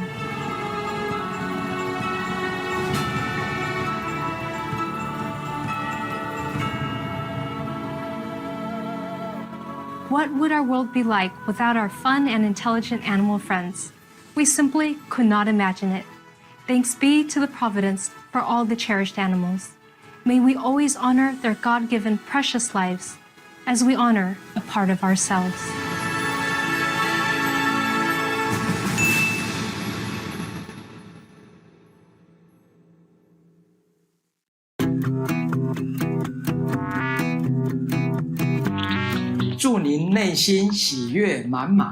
Means may you be filled with joy and happiness in Mandarin. I am Dr. Ping Huang Chia. In intelligent Taoyuan, friendly Taiwan, also known as Formosa, loves you for being here with us on the planet.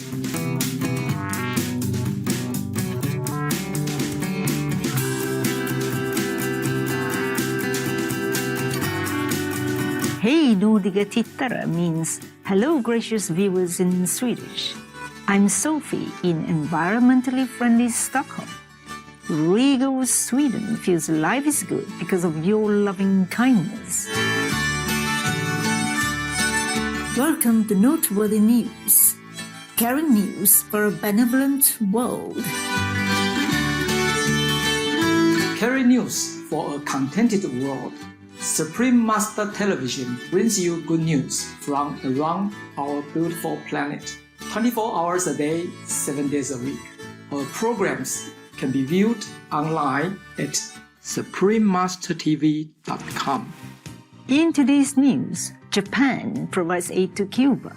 Zimbabwe eases visa requirements. British company offers new vegan fish sauce. Ants nurse their injured back to health.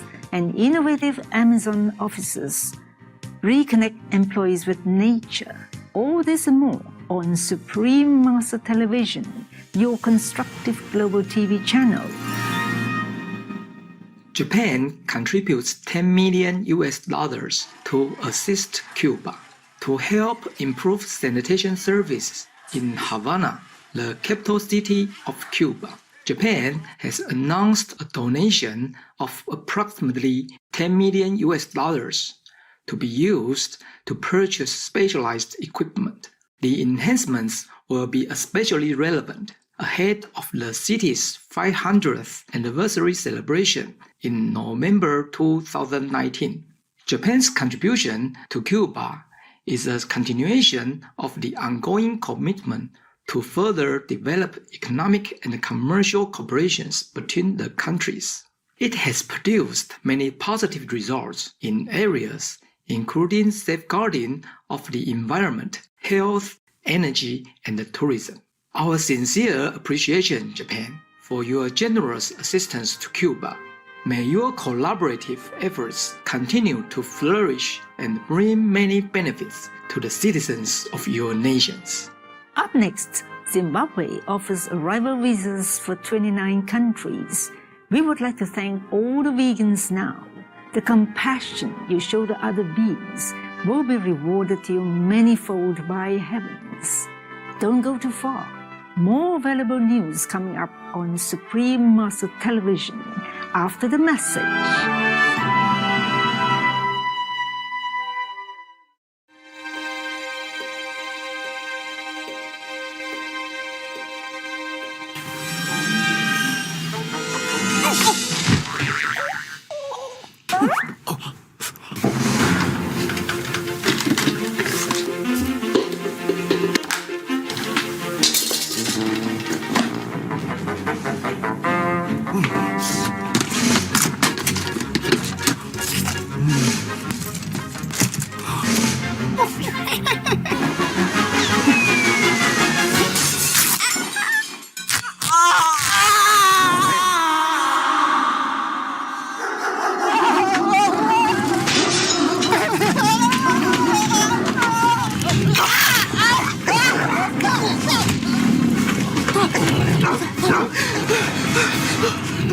What's going on? What are you doing?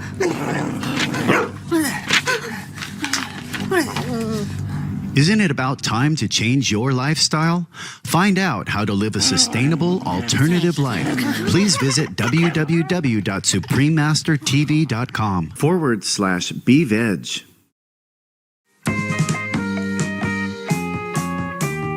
Hi friends, Tammy the Tigress here, and I'm switching to the plant-based diet.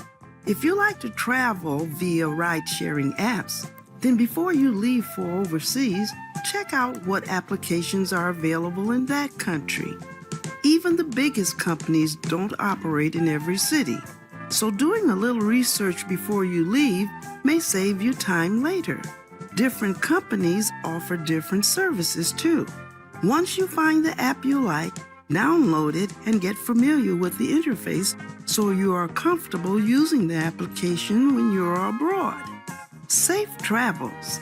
Lots of love for being veg and going green to save the planet for all us humans and non-humans alike. Thank you for watching. Now for the weather from around the world.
Zimbabwe facilitates visa process for many countries.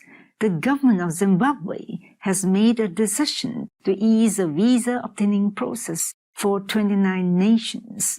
The citizens of these countries are eligible to obtain a visa upon arrival, while previously they had to go through an applying process before the trip. The guideline is a continuation of the government's goals of creating more accessibility in order to enhance economic development, especially in the areas of investment and tourism. Zimbabwe, we laud for your welcoming new visa policy. May all nations nurture the spirit of openness and respect among each other. New vegan fish sauce on the shelves in the United Kingdom. British-based company Thai Taste is dedicated to bringing the distinctive taste of Thai food into household kitchens. Their new delicious plant-derived fish sauce is based on seaweed. The cruelty-free product is made without preservatives and contains all natural ingredients. Thank you, Thai Taste, for bringing several flavor-filled vegan products to markets in the United Kingdom. We look forward to seeing what plant-based options you come up with next. Coming up, researchers observe ants treating their wounded. We will meditate on the radiant inner light now. Be back soon. Stay with us on Supreme Master Television for more salutable news right after this message.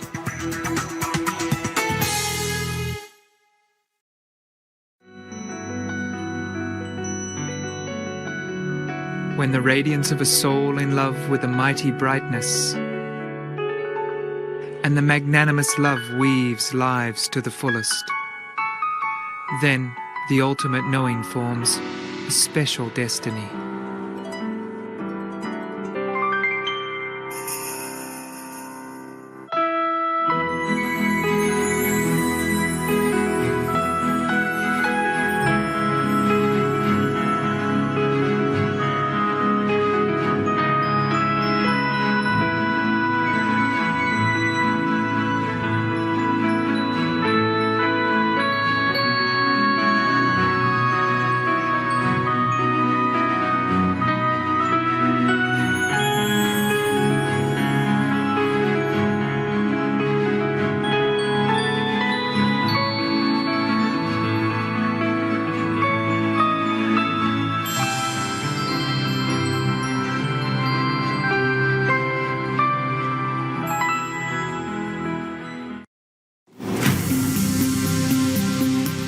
Welcome back to Noteworthy News. Carry news for a love-filled world. Ants save and treat their wounded. Scientists have observed that the African Matabele ants in sub-Saharan Ivory Coast seek out their wounded friends and transport them back to the nest for treatment and healing. It is believed this could be the first time an insect species has been discovered to nurse their injured back to health. One of the researchers, myrmecologist Dr. Eric T. Frank said, "We observed that they lick and groom the wound and that they were able to reduce the mortality it causes. We are amazed to learn about the altruistic characteristics of the Matabele ants. May all our co-inhabitants on Earth be supported to live and thrive with heaven's abundant grace." New Amazon offices reconnect employees with nature. Tech giant Amazon has unveiled new offices in downtown Seattle, United States, with the aspiration that a lush rainforest-like atmosphere will help employees tap into their creativity. The fascinating space, which can accommodate 800 employees, is enclosed within 3 glass domes. Just as remarkable as the unusual shape of the building out of 40,000 plants inside, including a 55-foot tree, winding walkways, and open meeting areas with a vista of green walls and the peaceful sound of running water as a backdrop. In addition to serving as office space, the ground floor's understory is open to the public. This innovative architectural accomplishment is fantastic, Amazon.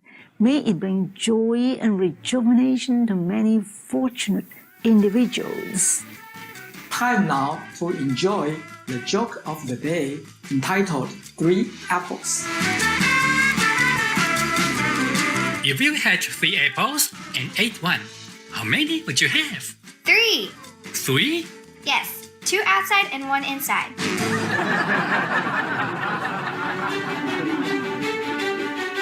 We sure have enjoyed spending time with you on Noteworthy News. May your heart sing in blissful oneness with the divine. Wishing you a wonderful week. We thank all the reporters, journalists, photographers, camera persons, individuals, groups, companies everywhere in the world for all your contributions of news that bring hope to humans and animals, thus uplifting the atmosphere of our planet. May heaven bless your noble endeavors and protect you always, especially while on duty.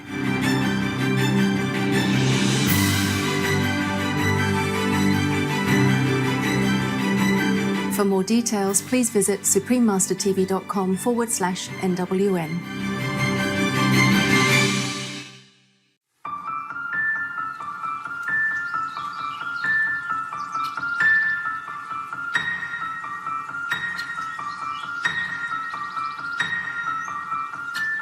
Colony collapse. The United Nations Food and Agriculture Organization reports that 90% of all food consumed worldwide originates from 100 main crop species, 71 of which depend on bees for pollination.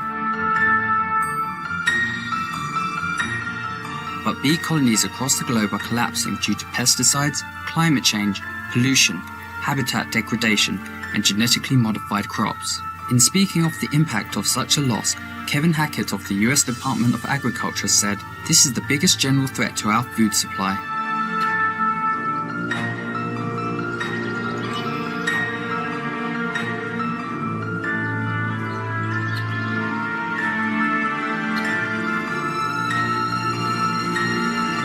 There are 1,000 solitary bee species which are on the verge of extinction or extinct already. Basically, it's pretty dire. I mean, these bees are so crucial to the global food production. The most widely eaten fruits, vegetables and nuts are pollinated by the vital bees. You can see there's this beautiful vegetable patch and it's all pollinated by bees. And this is what we will have to live without if we don't do something about it.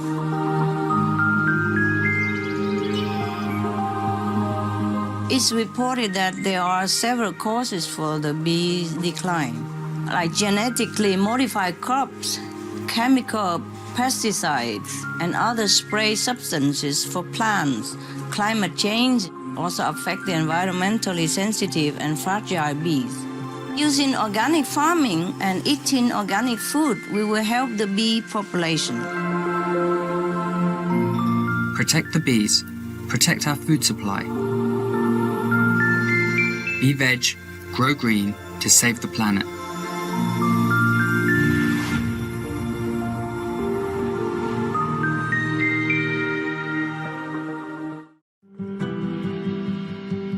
Greetings, respected friends. We are privileged to present today Sandeep Nupani, an artist from Bokhara, Nepal. Mr. Nupani has a bachelor's and master's degree in fine arts, with specialization in painting. He has participated in many high school, college, and open art competitions in Nepal, and won first prize several times. The artist received a special award in Nepal Trust 2011 Open Logo Design Competition. He also has featured his work in national art exhibitions. Mr. Nupani is a member of the Nepal Artists Society.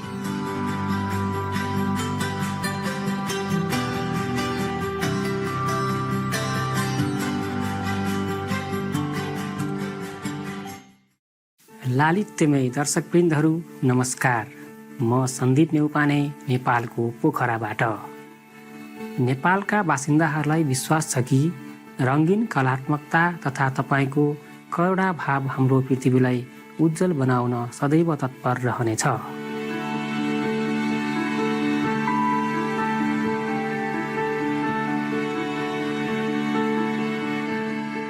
आजको कार्यक्रम art therapy opening inner डिस्कभरीमा हामी तपाईँहरूसँग कला सृजनाबाट हुने लाभ तथा आरोग्य रहन कसरी मद्दत गर्छ भन्ने पनि बताउनेछौँ।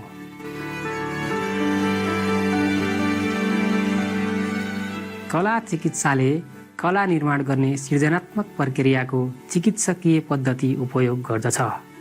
यस चिकित्सामा कला चिकित्सकले बिरामीको कलाकृतिहरूको मनोचिकित्सा क्षेत्रको तथ्यमा आधारित मनोवैज्ञानिक तरिकाहरूको विश्लेषण गर्दछ।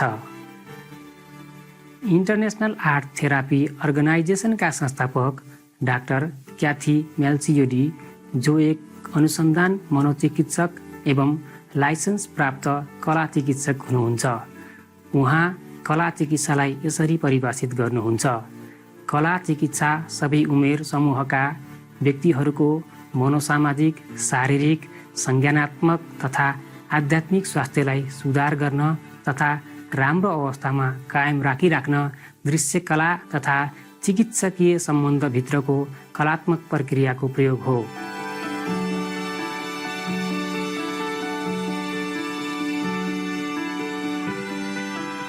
मानव इतिहासमा कलालाई सञ्चार, आध्यात्मिक तथा आत्म-अभिव्यक्ति, सामूहिक अन्तर्क्रिया, निदान र विवाद समाधानको एक माध्यमको रूपमा प्रयोग गरिँदै आएको छ।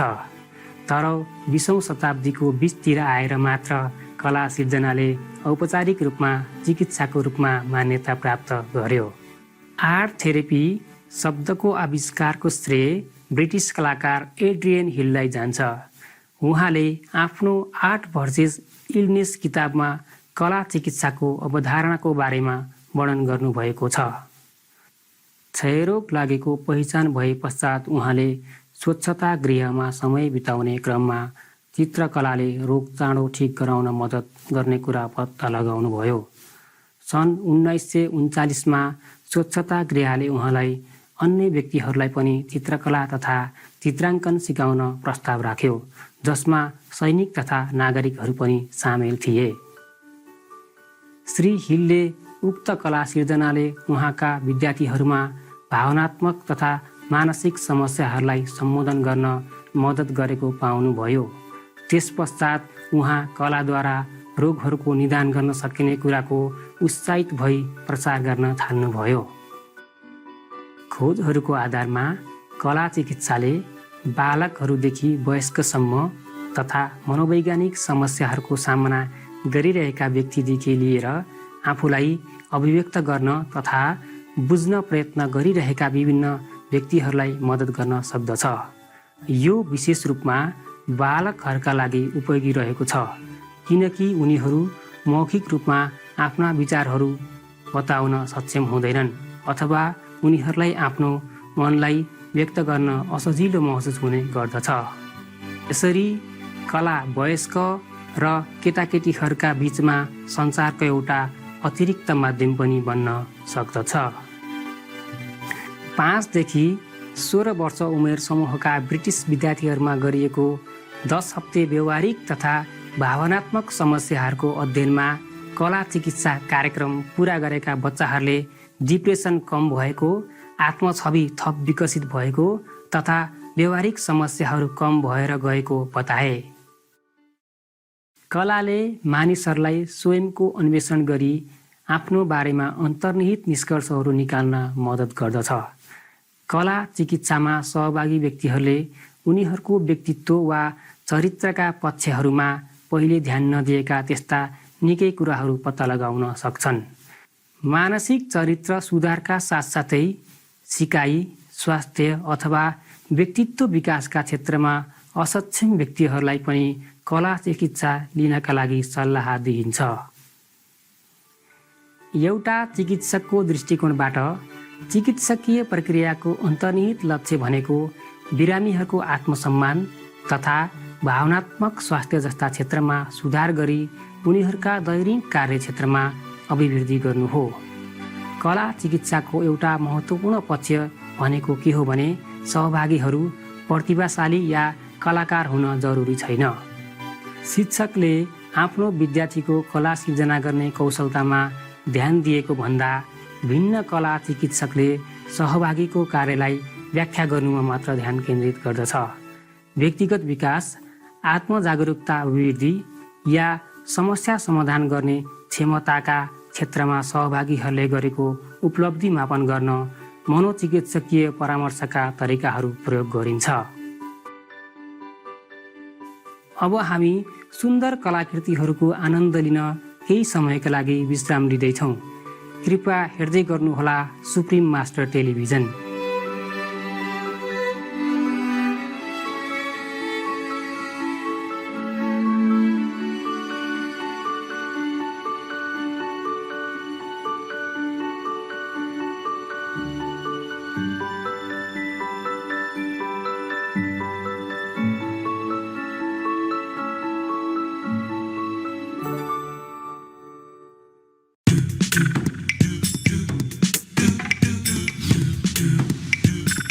How to veg for starters. 1. Veg before you shop. 2. Go straight to veg section. 3. Get veg recipes. 4. Make new veg friends. 5. Get info about veg benefits. 6. Spread the veg trend.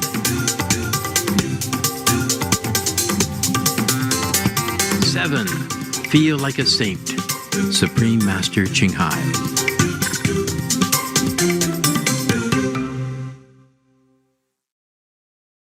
हाम्रो कार्यक्रम आर्ट थेरापी ओपनिङ इनर डिस्कभरीमा पुनः स्वागत छ। हामीले कला सिर्जनालाई कला चिकित्सामा उपचार माध्यमको रूपमा कार्य गर्न सक्दछ भनेर चर्चा गर्यौं। कला चिकित्सकहरू बिरामीलाई कस्तो प्रकारको कलाको सिर्जना गर्न लगाउँछन् त? त्यसको यहाँ एक संक्षिप्त झलक दिन चाहन्छौँ। चित्रकला। चित्रकलामा स्वतन्त्रतापूर्वक कुनै विशेष विधिको उपयोग बिना चित्र कोर्ने तरिकाहरू समावेश हुन्छन्। यसमा उपयोग गर्ने रङहरूमा एक्रेलिक, वाटरकलर, स्प्रे पेन्ट आदि पर्दछन्। चित्राङ्कन। चित्राङ्कनमा पेन्सिल, पेस्टल, चारकोल र क्रेयोन जस्ता कला सामग्रीहरू प्रयोग गरी पानामा आफूलाई व्यक्त गर्नुपर्ने हुन्छ। यद्यपि मानिसहरूले कहिलेकाहीँ आफ्ना पूर्वधारणाहरूले गर्दा आफू कलामा नराम्रो रहेको या चित्र कोर्न नसक्ने बताउन सक्छन्। कला चिकित्सकले उनीहरूलाई कला चिकित्सा कलाकारिता निपुण हुन गर्ने नभई आफ्नो भावनाहरूको पहिचान गर्नुपर्दछ भनी सम्झाउनु पर्ने हुन्छ। मूर्तिकला। मूर्तिकलाले स्पर्शको अनुभवबाट कला चिकित्साका सहभागीहरूलाई उनीहरूको 3 आयामको आफ्नै संसार बनाउन मद्दत गर्दछ।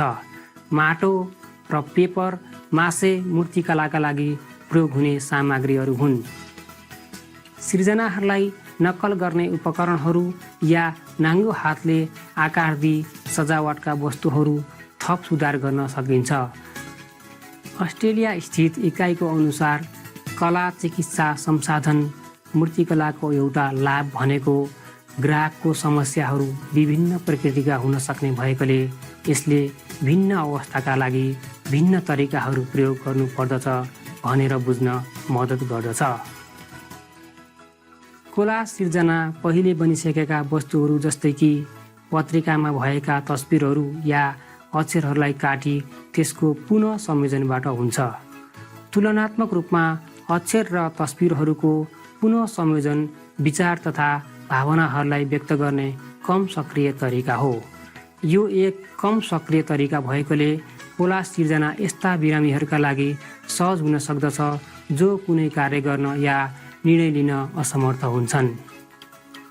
कला सिर्जनाका लागि ढाँचेदार कागज, पत्रिका, टिकट, कागजबाट बनेका सबस्ट्रेटस र गुद जस्ता सामग्रीको आवश्यकता पर्दछ।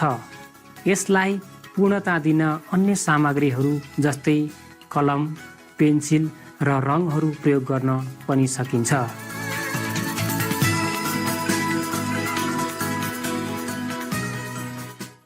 आउनुहोस् अब कला चिकित्साको एक वास्तविक जीवन्त उदाहरणको पनि एक झलक लिऊँ। अमेरिकामा अवस्थित जर्ज वाशिंटन विश्वविद्यालयले दक्षिण अफ्रिकाको विन्टरफेल्डमा गैर मुनाफा बोकामोसो लाइफ सेन्टरमा जोखिममा रहेका युवाहरूलाई अन्तर सांस्कृतिक कला चिकित्सा कक्षाको आयोजना गर्यो।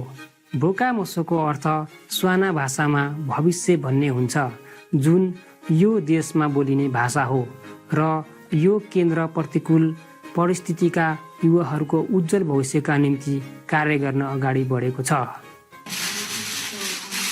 I've been practicing basically for 35 years, and coming to South Africa was a new experience for me.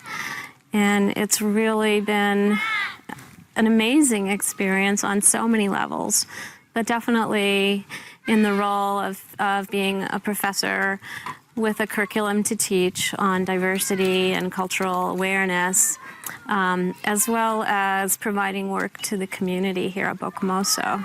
What I've witnessed is that there's so much power in story and sharing story, and then there's power in bearing witness to that story, and the art facilitates that.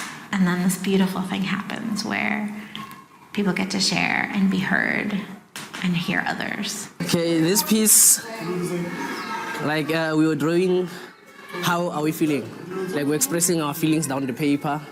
So like this was my feelings, and we did this picture, like this piece. It was my first time like doing a therapy, so it was difficult for me to put my feelings down. But it was very interesting. This was our self symbol. They asked us to do a self symbol, something that represents you, something that shows the things that you show the world and the things that you don't really show. So I did a pot, and the thing about this pot is it's hard to open.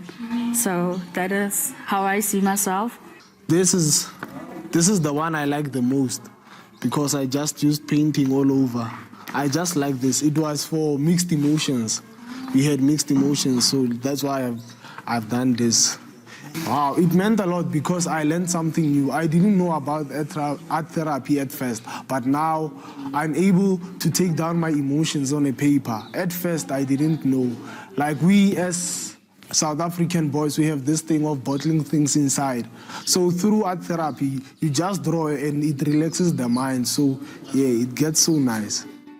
कला सिर्जना सबैका निम्ति हो, चाहे भावनात्मक सन्तुष्टिका लागि या आफ्नो मनको गहिराईको खोजी गर्न या शान्ति रहनका लागि चित्राङ्कन या चित्र बनाउँदा ध्यान राख्नुपर्ने सबैभन्दा महत्त्वपूर्ण कुरा के हो भने तपाईले त्यसलाई आनन्द लिई आफूलाई त्यसमा डुबाउनु पर्ने हुन्छ। प्रत्येक व्यक्तिको चित्र भिन्न तथा विशेष हुन्छ। तपाईको कलाकृति कस्तो बन्नेछ त्यसको बारेमा चिन्ता नलिनुहोस्। केवल आफ्नो चित्र बनाउने वस्तुहरू समात्ने अनि कल्पना गर्न सुरु गर्ने र आफ्नो रचनात्मकतालाई एउटा यात्रामा लैजान दिनुहोस्।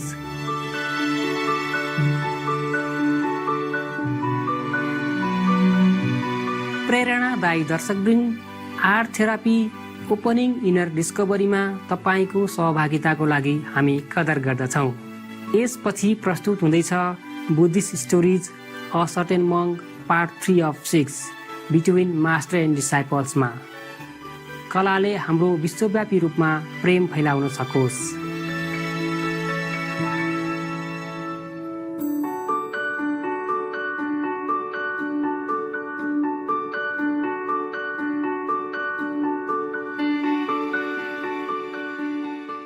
For more details, please visit suprememastertv.com/HL.